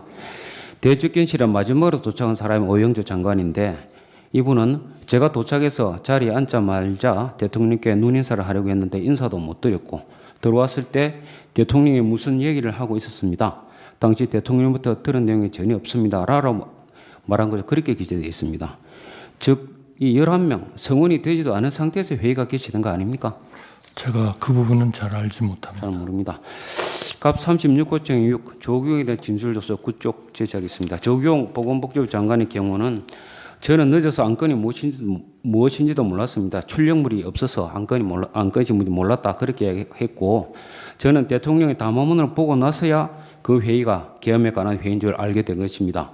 라고 말한 것으로 기재되어 있고 이 국무위원들 외에도 최상목, 조태열 등 대부분의 국무위원들이 수사 과정이나 국회 국정조사 특위 과정에서 안건이 무엇인지도 모르고 안건에 대한 심의 의결 과정이 없었다고 진술했는데 그런 내용도 알고 있죠. 각 국무위원들의 구체적인 진술 내용에 대해서는 제가 알지 못합니다. 제가 기억하는 것은 거기 모인 국무위원들이 비상계엄 선포에 대해서 걱정하고 대통령님을 만류하려고 노력하였다는 것입니다. 봉건 계엄 선포 관련해서 형식적으로 국무회의록을 작성해가지고 이 작성된 안건명 제안 이유가 기재된 문서가 있는데 그것도 대통령실의 강의구 부속실장이 임의로 기재했다고 하는데 그런 사실 압니까? 모릅니다. 계엄법 5조 1항에 의하면 계엄사령관은 현역 장교 중에서 국방부 장관이 추천한 사람을 국무회의 심의를 거쳐 대통령이 임명한다. 이렇게 규정이 되어 있죠. 예, 그렇습니다. 이 회의에서 계엄사령관에 대한 심의는 없었고 증인은 이 회의 당시에 누가 계엄사령관이 되는지조차도 몰랐죠. 예, 몰랐습니다. 헌법 82조에 의하면 대통령이 국법상 행위는 문수로서 하며 이 문서에는 관계 국무위원이 부사한다. 군사에 관한 것도 또한 같다. 이렇게 규정이 되어 있는데 이 회의 후에 어떤 국무위원도 부서를 한 바가 없죠. 예, 그렇습니다. 갑 제75정 법제처 법제업무편람 74쪽입니다. 이게 법제처의 법제업무편람입니다. 이것을 보면 국무회의 의안 중에서 이 헌법 개정안, 국민투표안, 계엄령 선포안은 이 자체가 중요할 뿐만 아니라 또 모든 국무위원이 관계 국무위원이 되기 때문에 국무위원 전원이 부서를 해야 되는 것이죠. 그렇게 알고 있습니다. 계엄 선포행위는 위와 같이 대통령과 국무위원이 모두 부수를 한 후에 해야 그 법률적으로 유효한 것이 되는 거 아닙니까? 법적 효력 여부는 최종적으로 사법부가 판단할 것이라고 생각합니다. 알겠습니다. 헌법 77조 4항 및 계엄법 제4조에는 계엄을 선포할 때 대통령은 지체 없이 국회에 통과해야 한다. 이렇게 규정되어 있는데 이 계엄을 선포하면서 국회에 통과한 사실이 없죠. 없습니다. 계엄법 3조는 계엄 선포 시 그 이유, 종류, 시행 일시, 시행지역 및 계엄사령관을 공고하도록 규정하고 있고 법령 등 공포에 관한 법률에 의하면 관보에 게재도 하여야 하는데 이 절차도 역시 이행이 되지 않았죠. 예, 그렇습니다. 갑제 사무증이 2024년 12월 11일자 제419회 제1차 국회 본회의 기록입니다. 49쪽, 59쪽인데 정인도 2004년 12월 11일자 제419회 제1차 국회 본회의에서 윤건희 의원이 이렇게 질의합니다. 이번 비상계엄을 선포한 국무회의는 국무회의가 아닌 게 맞지요? 라고 질의를 했는데 저는 의원님 말씀에 동의합니다. 라고 발언을 했고 또 같은 회의에 출석을 했던 송미령 농림축산부 장관도 이서영 의원의 질의에 대해서 이와 같은 취지로 대답을 했죠. 제 답변은 통상의 국무회의와는 달랐다는 취지입니다. 그리고 송미령 장관님의 구체적인 진술에 대해서는 제가 알지 못합니다. 예, 갑 제3호증이 3이 아니라 2입니다. 갑 3호증의 2. 2024년 12월 13일자 제419회 제3차 국회 본회의에서도 임미애 의원의 질의에 대해서 정의는 국무회의 소집 절차나 실체나 이런 것들이 전혀 갖춰지지 못했다 하는 말씀을 드립니다. 이렇게 대답을 했죠. 예, 통상의 국무회의와는 달랐다는 취지입니다. 이뿐만 아니라 정의는 여러 차례 이제 국회에 출석을 많이 하셨는데 그 회의가 12월 3일자 회의가 국무회의 요건을 갖추지 못해서 간담회로 본다. 개의 및 종료 절차도 없었다. 간사가 없었다 하는 발언을 국정조사 특위 과정에서 여러 차례 말한 바 있죠. 간담회 발언은 통상의 국무회의와는 달랐다는 취지이고요. 간담회로 본다는 표현은 개의 및 종료 절차, 간사가 없었다는 사실에 대한 저의 주관적인 느낌을 말씀드린 겁니다. 네. 마지막으로 묻겠습니다. 정인도 아까도 말씀하셨습니다만은 현재와 같은 이런 비상한 사태가 장기간 지속될 경우에 국가 신뢰도가 하락할 것이며 경제, 외교 문제 등이 심화될 것이기 때문에 국정 공백을 막고 정치적 혼란을 수습하기 위해서 현재 이 사태가 조속히 해결돼야 한다고 생각하죠. 저는 비상계엄 및 비상계엄을 전후하여 벌어진 그러한 극단의 정치로 인하여 우리 국민 한 분 한 분이 느끼고 계신 절망감을 무겁게 받아들이고 있습니다. 지금 이 시점에서 중요한 것은 더 이상 국론 분열에 불씨가 남지 않도록 비상계엄 수습과 관련된 모든 절차가 법과 상식에 따라 공평하고 합리적으로 신중하게 진행되는 것이라고 생각합니다. 그래야 국민 통합이 가능합니다. 국민 통합 없이 어느 한편의 힘만으로 나라 전체가 번영한 사례는 세계 역사상 단 한 곳도 없었습니다. 예. 네, 제가 몇 가지만 여쭤보겠습니다. 아까 피청구인 쪽 주신문에서 지금 탄핵이 국무위원에 대한 탄핵도 여러 명 지금 진행 중이어서 현재 국무위원이 16명밖에 안 된다 그러셨죠? 지금 예. 그러니까 직무정지된 국무위원들을 네네네. 빼고. 그러니까요, 네, 빼고. 네. 근데 이분들이 직무정지돼도 국무회의에는 직무대행이 참석하지 않습니까? 그렇지만 그분들은 발언은 해도 의결권이 없습니다. 네, 그렇군요. 알겠습니다. 아까 최서원 씨가 제기했던 특검법 위원 소원에 대해서 따로 스터디를 하셨다 그랬는데 보고 신문만 보셔서 그런지 이 사건 결정 요지가 뭐였는지 기억나십니까? 네, 결정 요지를 네. 저희가 읽었다고 생각합니다. 예, 결정 요지에 보시면 사건의 특수성, 수사 대상과 인명 관여 주체와의 관련성, 그 정도, 그리고 특검의 독립성, 중립성 확보 방안 이런 것들을 여러 가지 고려를 해서 국회가 입법 재량에 따라 결정할 사항이다. 이게 결정 요지입니다. 아마 그것은 예. 최서원 씨의 건이 아니고 또 딴 건이 또 하나 있습니다. 네, 예. 거기에는 그것도 같이 한번 국회에서 봐주시고요. 의결했다는 것에 역점을 둔 것이고요. 예, 알겠습니다. 최서원 씨의 그리고 아까 그것은 임기 개시 이틀 만에 탄핵 소추된 이 공무원 고위직 있다고 그러셨는데 그게 아마 방송통신위원장 말씀하시는 건가요? 네, 그렇습니다. 예. 그분 결정에 인용 의견, 기각 의견 비율이 어땠는지는 혹시 아십니까? 거기까지는 제가 자세히 공부는 안 했습니다. 8분 중에 4대 4였습니다. 네. 한 분만 인용 의견이 더 나왔으면 탄핵이 인용되는 상황이었어요. 그러니까 재임 기간이 며칠이나 그게 중요한 게 아니고 헌법 위반, 법 위반의 정도가 중요한 거죠.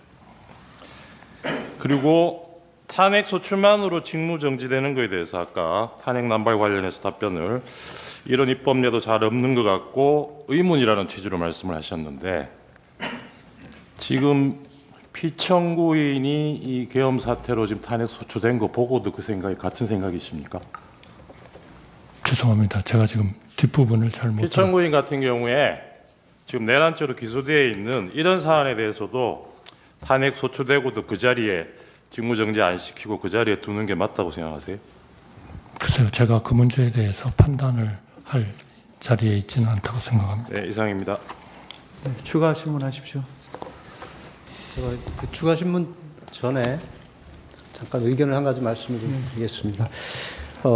피청구인께서 출석을 하셨다가 퇴정을 하셨는데 일국의 대통령과 총리께서 같은 심판정에 앉아 계시고 총리께서 증언하시는 것을 대통령이 지켜보시는 모습이 좋지 않고 국가 위상에도 좋지 않다고 해서 양해를 구하지 않으시고 퇴청을 하셨습니다. 변호인들과 상의만 하고 퇴청을 하셨는데 이 점에 대해서 양해의 말씀을 드리겠습니다. 예, 알겠습니다. 추가 질문하십시오.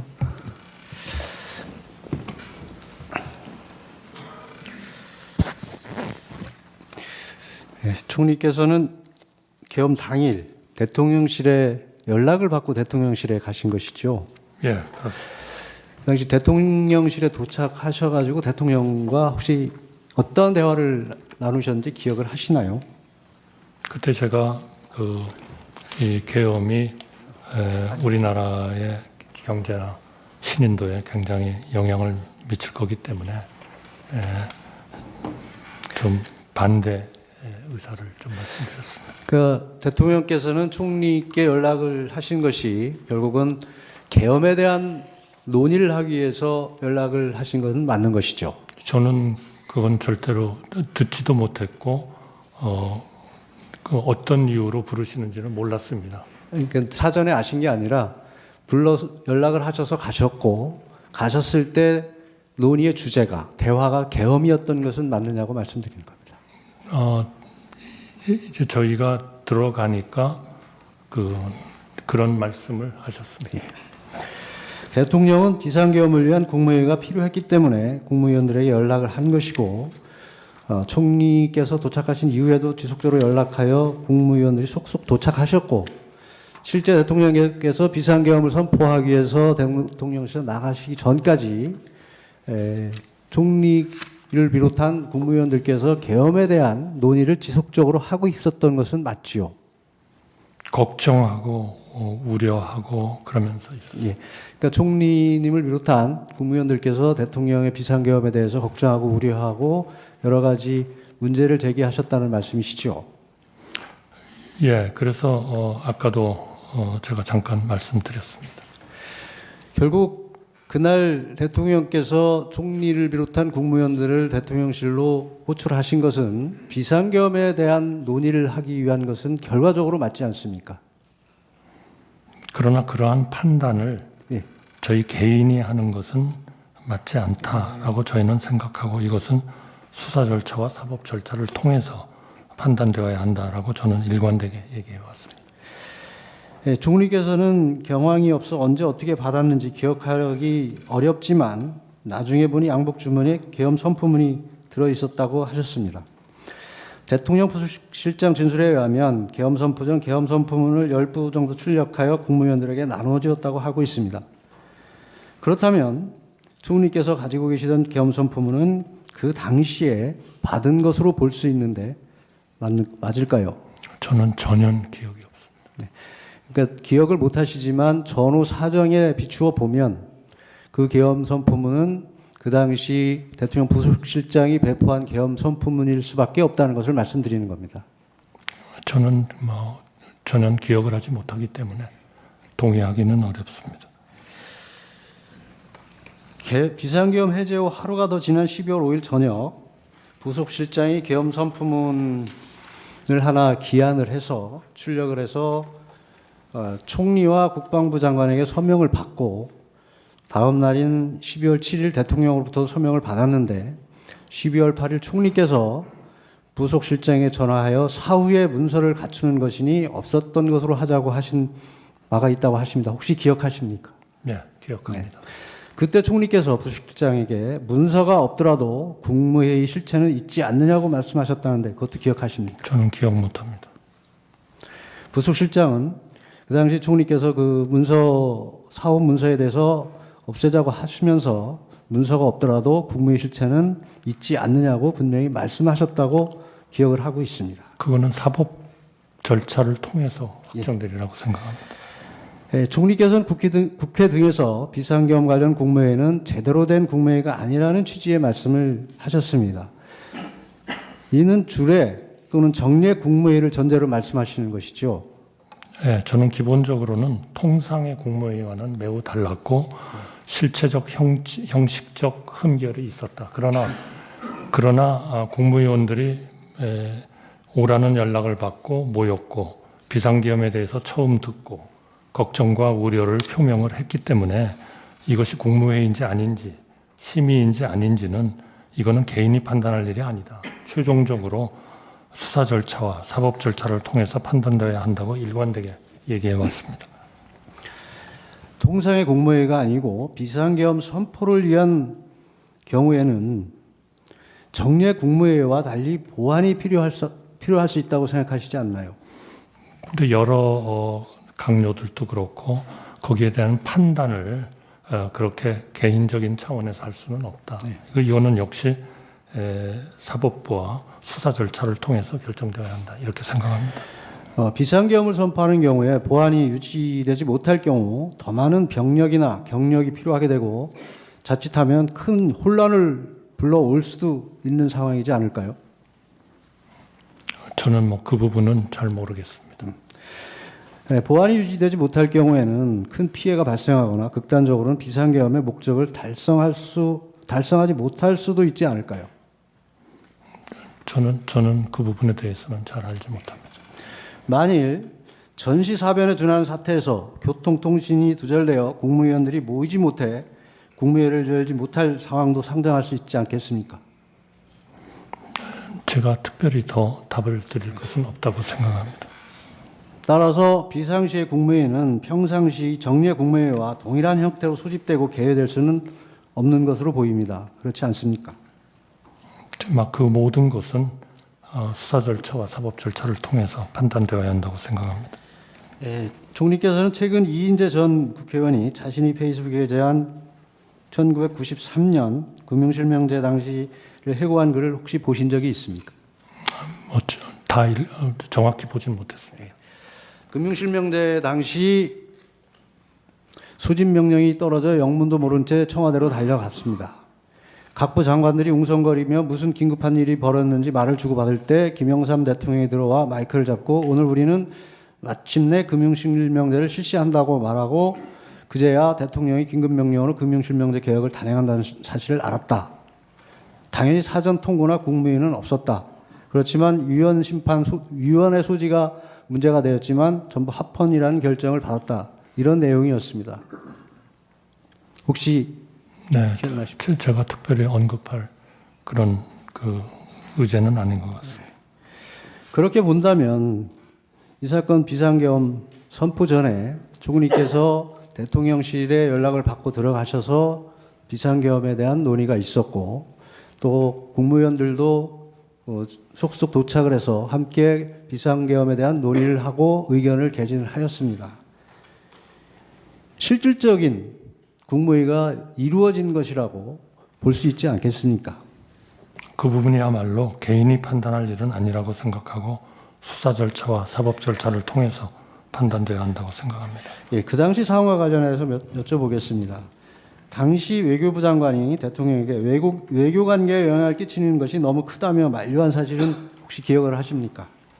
제가 나중에 국회에서 외교부 장관이 발언하는 것을 들었습니다마는 저는 그 자리에서 외교부 장관이 한 얘기는 제가 기억이 나질 않습니다. 당시 대통령이 그런 문제에 대해 안다고 하시면서 대사관에는 잘 설명을 하시라 하고 미국과 일본은 대통령이 직접 설명한다고 한 사실이 혹시 기억나시나요? 제가 기억은 나지 않습니다.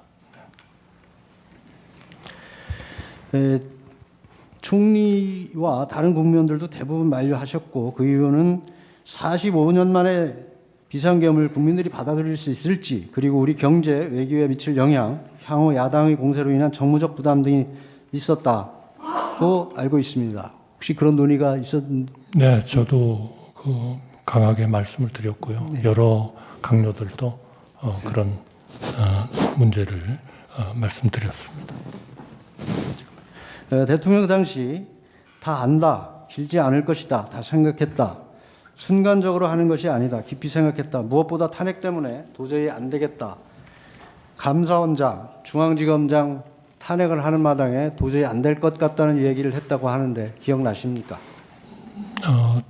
그런 취지의 말씀은 하셨습니다만 제가 정확히 그런 그 대통령님의 워딩으로 기억하고 있지는 못합니다. 다만 국가를 위해서 내가 책임지고 나라를 구해야 되겠다. 그런 취지의 말씀을 하신 것으로 기억합니다. 국무위원 11명이 성원된 이후에 대통령이 경제 외교 문제를 내가 왜 생각 안 했겠나. 나도 정말 생각 많이 했다. 하지만 국무위원 한 사람 한 사람이 느끼는 상황에 대한 위기의식, 책임감과 국가를 총괄하는 대통령이 인식하는 상황과 위기감이 다르다는 말을 한 것은 기억하십니까? 네, 그건 기억합니다. 우리 헌법이 정하고 있는 비상계엄의 사유는 전시사변 등 교전 상태뿐 아니라 기타 그에 준하는 이른바 비군사적 국가 비상사태가 있다는 견해에 혹시 동의를 하십니까? 죄송합니다. 다시 한번 말씀해 주시겠습니다. 우리 헌법이 정하고 있는 비상계엄의 사유에는 전시사변 등 교전 상태뿐만 아니라 기타 그에 준하는 이른바 비군사적 국가 비상사태가 있다는 견해에 동의하십니까? 저는 그거를 헌법 조문으로서는 읽었습니다만 예. 정확히 그것이 어떻게 해석이 되고 어떻게 적용이 되어야 하는지에 대해서는 제가 잘 알고 있지 못합니다.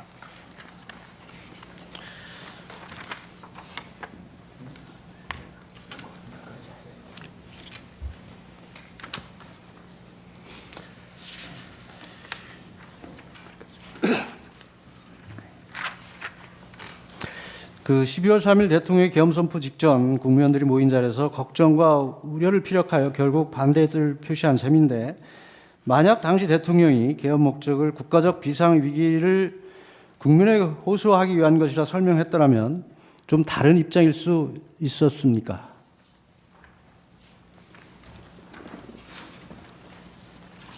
지금 저한테 물어보셨습니다.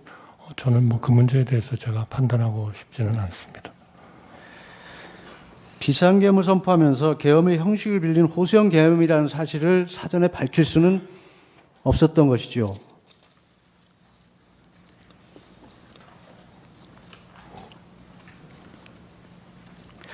예, 계속 질문하겠습니다.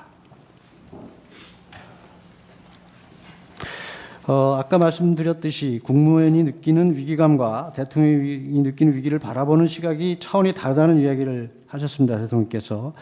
총리께서는 14일간 대통령 권한대행이셨는데 짧은 기간입니다만 대통령으로서 느꼈을 무게감에 조금이라도 더 공감하신 바가 있으신지요?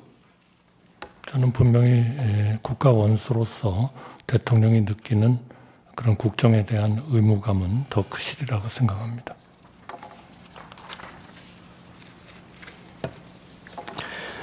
앞에서 말씀드린 바와 같이 다른 국무위원들도 대부분 만류하셨고 그 이유는 45년 만에 비상계엄을 국민들이 받아들일 수 있을지 그리고 우리 경제 외교에 미칠 영향, 향후 야당의 공세로 인한 정무적 부담 등을 논의하신 것으로 알고 있습니다. 그렇다면 그 당시 대통령실 그 대회의실에 모여서 논의한 것은 비상계엄에 관한 것이 주제이고 국무위원들께서 또 총리께서 충분히 본인들이 가지고 있으신 의견을 대통령께 개진한 것으로 보이십니다.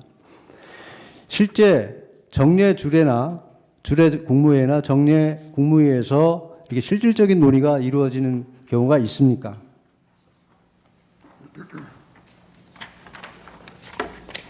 네, 물론 보통 국무회의에서 그런 그 중요한 의제에 대해서 예를 들면 기후 변화에 대한 의제다 그럼 그런 것을 놓고 국무위원들끼리 논의를 하는 경우가 있습니다.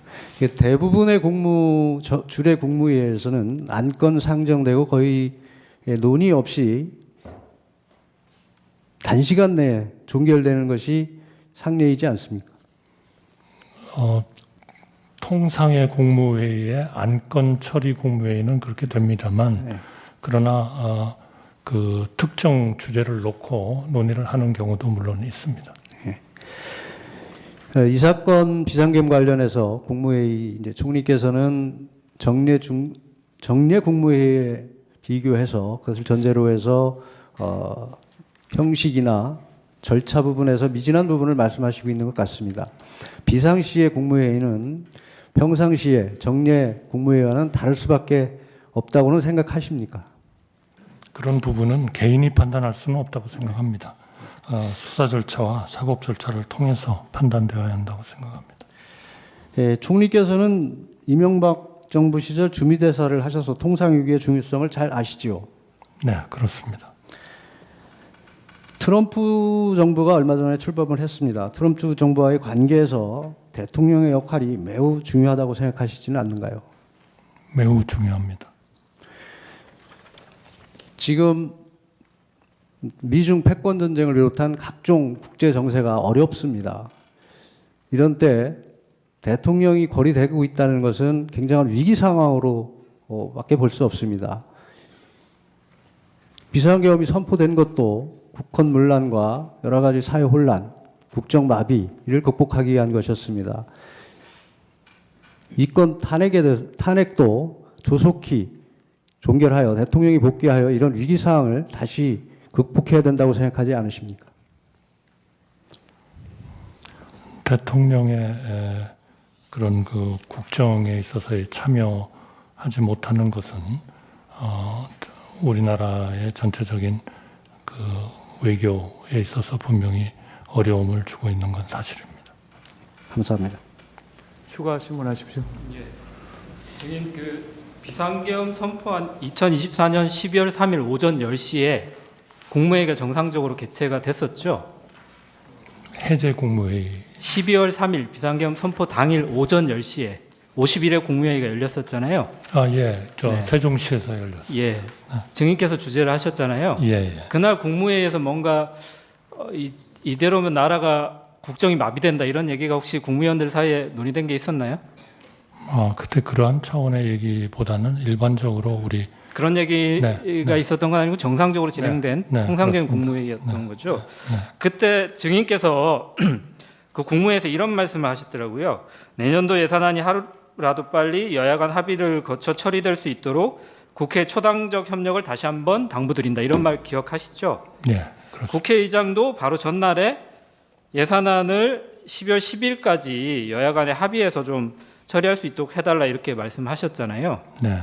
근데 증인이 이제 오전 10시에 국무회의에서 12월 3일 날 오전 10시에서 국무회의에서 예산안에 대해 국회가 초당적 협력을 해달라 이렇게 얘기를 하고 피청구인이 그로부터 12시간 뒤에 대국민 담화문에서 예산 폭거는 한마디로 대한민국 국가재정을 농락하는 거다. 지금 우리 국회가 범죄자 집단의 소굴이 됐다 하면서 비상계엄을 선포하셨거든요.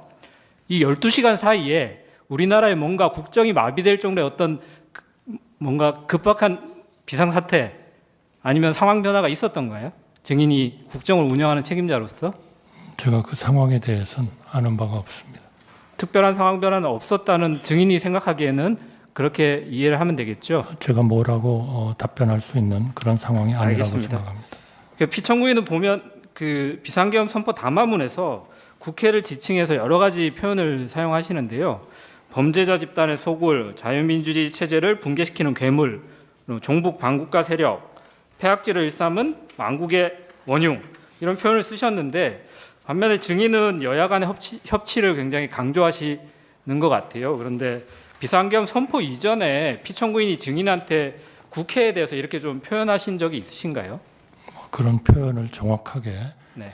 말씀하신 것은 제가 기억하지 못합니다. 네, 회의석상에 이렇게 개인적으로 만나실 때도 기억하신 적은 없으시잖아요. 그렇죠? 그런데 그러나 국정에 대한 걱정, 네. 좌절 그런 것들은 걱정을 하셨던 거지 국회를 이렇게 표현하지는 않으셨다는 거잖아요. 근데 이런 국회가 반국가 세력이라고 하는 담화문의 비상계엄 선포 담화문의 내용에 대해서 증인께서는 좀 동의를 하시나요? 있습니다. 그 담화문을 보면은 그렇게 지칭하고 있지 않은데 그것을 사실로 전제하고 질문하고 있기 때문에 다른 이해가 돼야 될 것 같습니다. 다른 거 물어보시죠. 예, 알겠습니다. 담화문을 한번 나중에 읽어보시면 될 것 같고요. 그 계엄 국무회의 관련해서 몇 가지 좀 여쭤보겠습니다. 그 피청구인께서는 이 사건에서도 답변서에서도 그렇고 12월 10일자 담화문에서도 비상계엄은 국민들에게 거대 야당의 반국가적 폐악을 알려서 이를 멈추도록 경고하는 것이다. 그리고 이 재판소에서도 좀 전에도 질문을 하셨지만 국민들은 이 사건 비상계엄을 계몽령이라고 이해하고 있다. 이렇게 말씀을 하시는데 증인은 대통령이 이 헌법 77조에 따라서 행사하는 비상계엄을 경고용이나 국민 계몽령으로 이렇게 사용할 수 있다고 이렇게 알고 계신가요? 제가 그러한 지금 물어주신 변호사님께서 네. 대리인께서 말씀해 주신 것에 대한 내용을 제가 다 안다고 말씀드리기는 어렵겠습니다만 네. 그러나 하여튼 그러한 그 계엄이 우리나라의 경제나 대외 신인도나 이런 데 대한 미치는 영향이 매우 크다 이렇게 항상 말씀이신 거죠? 큰 그러한 그 걱정이고 또 잘 고려를 해야 된다. 알겠습니다. 그러면 피청구인이 이 본 재판에서도 비상계엄 선포 후에 반나절 이내에 비상계엄 해제가 될 걸로 예상했다 이런 말씀도 하시거든요. 혹시 그 12월 3일 날 비상계엄 선포 전에 그 대적견실 회의라고 할지 간담회라고 할지 그 자리에서 피청구인이 국무위원이나 혹은 증인에게 이 비상계엄을 선포하지만 반나절이면 해제될 것이다 이런 말을 하신 적이 있나요? 들어본 적 없습니다. 예. 아까 그 금융실명제 관련해서 몇 가지 말씀을 하셔가지고 당시에 93년도 8월달에 증인께서 대통령 비서실 그 통상산업비서관으로 재직하고 계셨죠? 네. 네. 그때 국가기록원 소장 자료를 보니까 그 재무부가 93년도 8월 12일 날 긴급 재정경제명령 의안을 제출하면서 의안 번호가 391호로 부여가 됐는데요. 이번 비상계엄은 의안 번호가 따로 부여되지도 않았죠. 네, 배부되지 않은 것으로 알고 있습니다. 예, 의안 번호가 부여되지 않았다는 말씀이시죠. 근데 긴급 재정경제명령하고 비상계엄이 이제 헌법상 요건은 조금 다른데 긴급 재정경제명령도 대통령은 지체 없이 국회에 보고해서 승인을 받아야 된다. 그리고 비상계엄도 대통령은 지체 없이 국회에 통고해야 한다. 이렇게 헌법에 76조, 77조가 규정돼 있는데요. 개헌법에도 국회가 폐회 중일 때는 대통령이 지체 없이 국회에 집회를 요구해야 된다. 이렇게 되어 있거든요. 혹시 이거 알고 계신가요? 비상계엄을 선포하고 나면 국회가 만약 폐회 중이면 국회 집회를 요구해야 된다. 그래서 비상계엄 해제를 할지를 국회가 판단하도록 빠르게 요구해야 된다. 이런 취지이거든요. 알고 계신가요? 네, 그때는 몰랐고요. 지금은 알고 계시죠? 사후적으로. 네. 근데 그래서 이제 93년도 8월 12일에도 김영삼 대통령이 담화문을 발표하면서 금융실명제에 대해서 대통령의 긴급명령을 심의하기 위해서 임시국회 소집을 요청한다. 이렇게 공식적으로 얘기를 하거든요. 근데 피청구인이 이번 비상계엄 선포 담화문에는 이런 국회에 대해서 소집을 해달라. 우리가 그 비상계엄 선포를 하니까 여기에 대해서 국회가 좀 판단해 달라. 이런 내용은 없었던 건 알고 계시죠? 제가 정확히 알지 못합니다. 담화문 내용이 기억이 정확히 안 나시나요? 네. 비상계엄 선포 네. 담화문. 네, 그런 내용이 없었는데 담화문에서 요청하진 않지 않았나 싶습니다. 네. 그러면 당연히 비상계엄 선포 전 아까 그 간담회에서도 따로 국회 비상계엄 선포 사실을 통고해야 된다. 그래서 국회 회의 소집을 요구해라 이런 지시를 하거나 얘기를 하신 사실도 없으시겠네요, 피청구인이? 저는 그 지시를 받은 바가 없습니다. 예, 알겠습니다. 그 비상계엄 선포 다음 날 2024년 12월 4일에 오후에 피청구인이 증인하고 한동훈 국민의힘 대표 등과 이제 대통령실에서 후속 대책을 논의했다는 보도가 있었는데요. 그때 참석하셨잖아요. 네. 뭐 여러분들이 가셨던 것 같은데 보도에 따르면 진지하게 현 상황에 대해 논의했으며 견해차가 드러나지 않았다 이렇게 보도가 됐는데 혹시 이 견해차라고 하는 것이 비상계엄 선포가 위헌 위법하다 이거에 대해서 서로 견해차가 없었다는 것인가요? 증인도 이 비상계엄 선포는 정당하다 이렇게 동의하셨다는 건가요? 비상계엄의 어떤 위법, 위헌 이런 논의는 저는 없었던 것으로 기억합니다. 그러면 이후에 어떻게 할 것인가를 논의하셨다는 거죠? 국정 안정 네. 뭐 이런 쪽이 중심. 알겠습니다. 그날 이제 한동훈 대표가 최근 출간한 책에서 12월 4일 날 그 피청구인과 또 증인과 만난 자리에서 피청구인이 한동훈 대표에게 국회 해산도 할 수 있었는데 국회 해산을 하지 않았다 이렇게 말씀을 하셨다고 해요. 근데 피청구인이 당시에 그 모임에서 내가 비상계엄 선포 후에 국회 해산을 할 수 있었는데 안 했다 이런 말씀 들은 기억이 있나요? 없습니다. 한동훈 대표가 같은 책에서 그런 얘기도 하는데요. 당시 한동훈 대표가 피청구인한테 왜 나를 체포하려고 했냐 이렇게 물어보니까 피청구인이 만약 정치인 체포를 하려 했으면 방첩사령부를 동원했을 텐데 이번 계엄에서 방첩사를 동원하지 않았다 이렇게 말했다고 이제 책에서 썼다고 하시는데요. 그런 발언도 혹시 들으신 적 있으신가요? 제가 기억을 못합니다. 알겠습니다. 그 증인이 2024년 12월 11일 국민께 드리는 말씀에서 증인께서는 비상계엄 선포에 일관되게 반대했지만 막지 못했다. 그래서 깊이 자책하고 있다라고 했는데 비상계엄 선포 후에도 피청구인이 탄핵되기 전까지는 뭐 많은 시간이 있었잖아요. 그 시간 동안 피청구인한테 비상계엄 선포가 좀 잘못됐다 이런 내용에 대해서 정식으로 좀 의견을 말씀드린 적이 있으신가요? 이미 해제가 됐기 때문에 네. 그러한 논의는 많이 하지 않았습니다.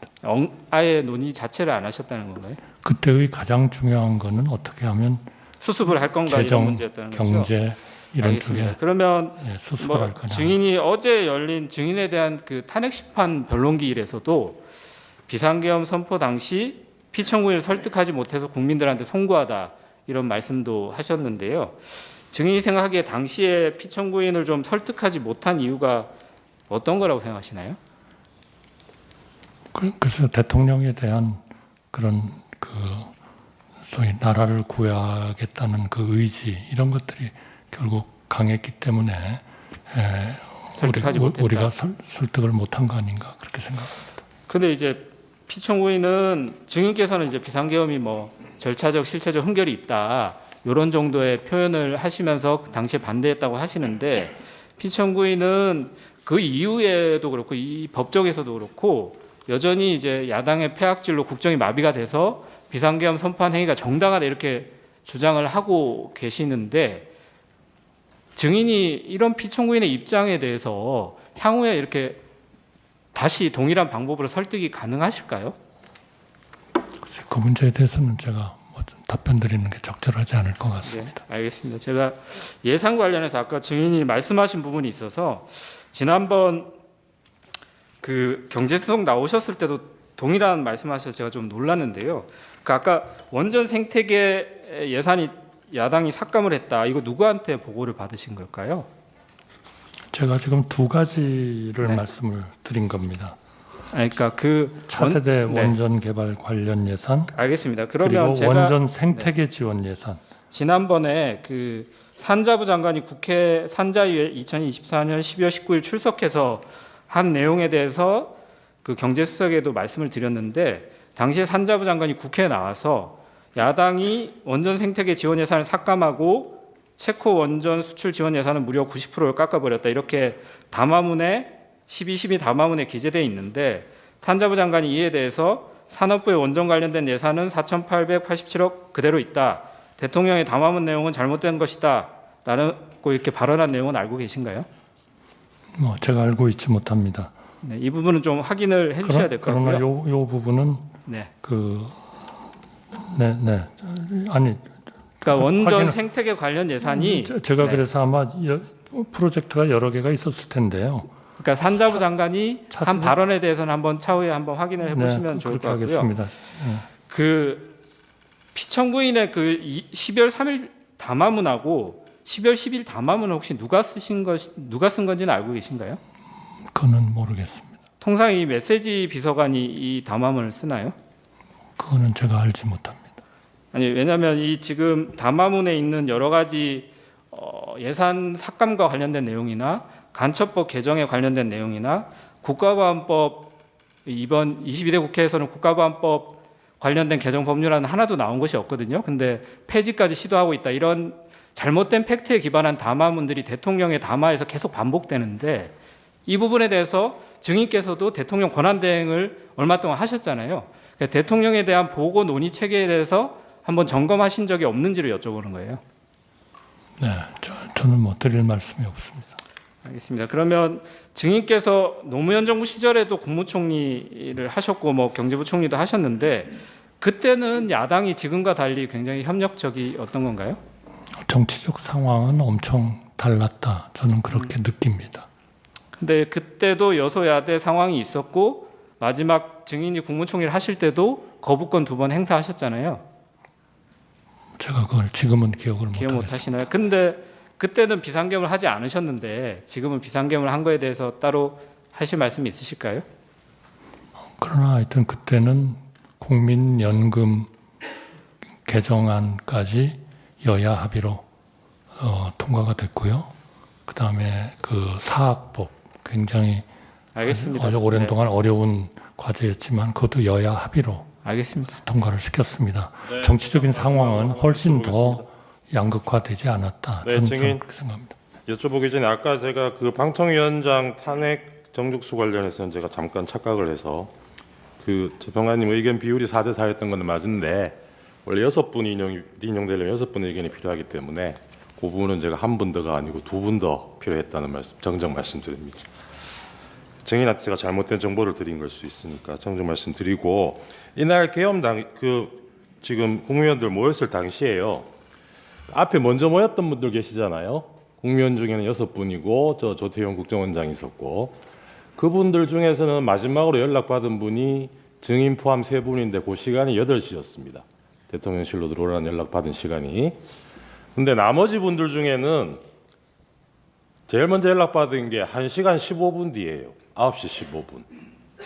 그러니까 증인 8시에 전화 받고 8시 45분쯤 들어가셨다는 거잖아요. 그러니까 그때부터 한 30분 동안 증인이 나무 다른 국무위원들 얘기도 한번 들어봅시다, 그 얘기 꺼내실 때까지, 그때까지는 다른 국무위원 누가 들어올 때까지 기다리는 상황은 아니었죠. 그건 제가 잘 모르겠습니다. 증인은 어떠셨냐고요? 증인도 그때 누구 다른 국무위원들 추가로 더 오기를 기다리고 있던 상황이었어요? 아니죠. 아닙니다. 저는 대통령님께 알겠습니다. 좀 더 국무위원들을 더 그리고 아까 그 계엄 해제 국무회의 할 때요. 제안하겠습니다. 예. 아니, 증인, 그 보통 국무위원들이 간담회를 하는 경우가 있죠. 예, 있습니다. 그러니까 국무회의 끝나고 나서 간담회를 하죠. 되게 그렇습니다. 그러면 국무회의와 간담회는 어떤 차이가 있습니까? 국무위원 간담회는 뭐 지금부터 개의를 합니다. 뭐 폐회를 합니다. 그리고 뭐 안건을 뭐 필요하면 내기도 하겠지만 안건이 없이 그냥 구두로 얘기하는 경우도 있고요. 그다음에 기록을 하지 않습니다. 아, 그러니까 개의합니다, 폐회합니다 이런 얘기 안 한다는 안 거죠? 합니다. 예. 간담회는 그런 게 없습니다. 그 지금 이 사건 비상계엄 전에 이제 대통령실에서 있었던 그 회의가 있잖아요. 그 회의에 대해서 증인은 수사기관이나 아니면 국회에서 간담회 정도로 본다 이렇게 말씀하신 적은 있으시죠? 그러니까 그거는 맞습니다. 말씀드린 적이 있고요. 그거는 기본적으로는 통상적인 국무회의하고는 달랐다 하는 그런 취지에서 그렇게 말씀을 드렸습니다. 예. 그런데 이제 그 증인께서는 그래서 이게 국무회의였느냐 아니냐 하는 것은 뭐 수사 절차나 사법 절차에서 정화해야 될 것이다 이렇게 말씀하셨죠. 네네. 이제 그런데 이제 이게 지금 사법 절차잖아요. 네네. 네, 오늘 이 재판이 이제 그런데 저희가 그 증인에게 바라는 것은 뭐냐면 증인에게 그런 사법 절차에서 있어서의 그런 판단을 대답해 달라는 게 아니고요. 증인의 개인적인 생각을 얘기해 달라는 겁니다. 증인께서는 어떻게 생각하시나요? 그러나 저는 이제 그 판단, 그거는 사실 개인적으로 하기는 굉장히 어려운 일이다라는 말씀을 드리고 아마 많은 장관들이 이 국무회의를 한 것이 어떤 성격을 갖느냐 했을 때 항상 얘기한 거는 뭔가 판단은 어떨지는 모르겠습니다만 이러면서 아마 답변들을 많이 하신 걸로 제가 그렇게 파악을 하고 있고요. 그래서 저도 이제 가끔 간담회로 본다든지 국무회의가 아닌 게 맞지요 이런 질문을 의원님들이 하시면 저도 거기에 상당히 동감합니다. 뭐 이런 얘기를 했습니다만 기본적으로는 그거는 하여튼 통상의 국무회의와는 달랐다 하는 것에 대한 그 취지를 말씀드린 거다 하는 말씀을. 그런데 이제 그날 참석자들 말씀을 들어보면 그 이제 최상목 장관께서는 그곳에 모여 있는 상황이 국무회의라는 생각도 하지 못하였습니다. 이렇게 말씀하셨고요. 그 조태열 외교부 장관께서는 그거는 저는 이게 국무위원들의 의견을 듣기 위해 총리가 국무위원들을 모은 것이지 국무회의를 하기 위해서 모은 것이라고 생각하지 않는다. 뭐 이렇게 얘기를 하거든요. 그러니까 이제 제가 듣고 싶은 거는 저희가 듣고 싶은 건 뭐냐면 그냥 그 증인의 개인적인 느낌 그걸 듣고 싶은 거예요. 조금 더 말씀드릴까요? 지금 김영호 통일부 장관은 뭐라고 그랬냐면 자기는 그렇게 생각했다는 거예요. 이건 국무회의가 아니고 국무위원들의 회의, 만남이지 정상적인 국무회의가 아니지 않나 이렇게 생각했다. 이렇게 다 대답을 했거든요. 송미령 장관께서는 뭐라고 얘기했냐면 그 자리가 국무회의라고 생각한 적이 없습니다. 그리고 오영주 장관께서는 그냥 회의지 국무회의라고 생각하지 않았습니다. 이렇게 말씀하셨는데 저희가 증인한테 듣고자 하는 것은 그냥 증인의 생각을 그냥 듣고 싶은 거예요. 네, 그래야 저희들이 사법적인 판단을 하죠. 네, 그래서 아마 지금 우리 각 국무위원들이 가진 하나의 그런 그 회의를 보는 시각 이런 거를 재판관님께서 말씀을 해주셔서 예, 증인의 시각은 어떤가? 대단히 감사합니다. 우선 예. 감사하다는 말씀을 드리고요. 그렇기 때문에 저의 시각도 경우에 따라서는 간담회로 본다. 어떤 때는 국무회의가 아닌 게 맞지요. 그러면은 대개 그 물으신 분이 결국 회의 개회도 없었고 폐회도 없었고 안건에 정확한 제기도 없었고 안건에 대한 설명도 없었고 하는 그런 또 절차적인 말씀을 하시거든요. 그래서 저도 대개 그런 취지에서 이제 표현을 이렇게 저렇게 말씀을 좀 한 것 같습니다. 그런데 제가 오늘 좀 더 명확히 해야 되겠다고 말씀을 드리는 거는 어쨌든 통상의 국무회의가 아니라는 저의 그 말씀과 그것이 형식적, 실체적 흠결이 있었다고 생각하는 거, 그거는 제가 하나의 팩트로서 분명하게 말씀을 드리지만, 그러나 어쨌든 12월 3일 날 오라는 연락을 받고 국무위원들은 어쨌든 순차적으로 모였고 또 비상계엄에 대해서 처음 듣고 또 걱정과 우려를 표명도 했고 하기 때문에 이거를 단순히 저희가 하는 것처럼 그냥 통상의 국무회의와 다르다, 그러니까 이거는 법적으로 어떨 것 같다, 법적인 영향을 미치는 그러한 거에 저희가 이렇게 그 개인적인 얘기를 하는 것은 굉장히 좀 적절치 않지 않냐 하는 말씀 때문에 드리는 거고요. 저도 지금 그 통상의 국무회의와 달랐다는 취지로 뭐 간담회로도 말씀도 드려봤고 국무회의가 아닌 게 맞지요 하면은 뭐 상당히 동의를 한다고도 말씀을 드렸고, 뭐 갖추지 못했다 그러면 또 그것도 상당히 뭐 갖추지 못한 것 같다, 이렇게 저도 그렇게 얘기를 했다는 말씀을 드립니다. 예, 알겠습니다. 감사합니다. 증인 신문은 종결하고요. 소측위원, 예. 보완적으로 한 두세 가지만 좀 하십시오. 증인 만일에 말이죠. 국회에서 탄핵을 하는데 여기 8분 계십니다. 4분 재판관을 탄핵을 해가 직무가 정지가 되면 헌법재판소가 마비가 된다고 생각합니까? 그렇게 생각 안 하십니까?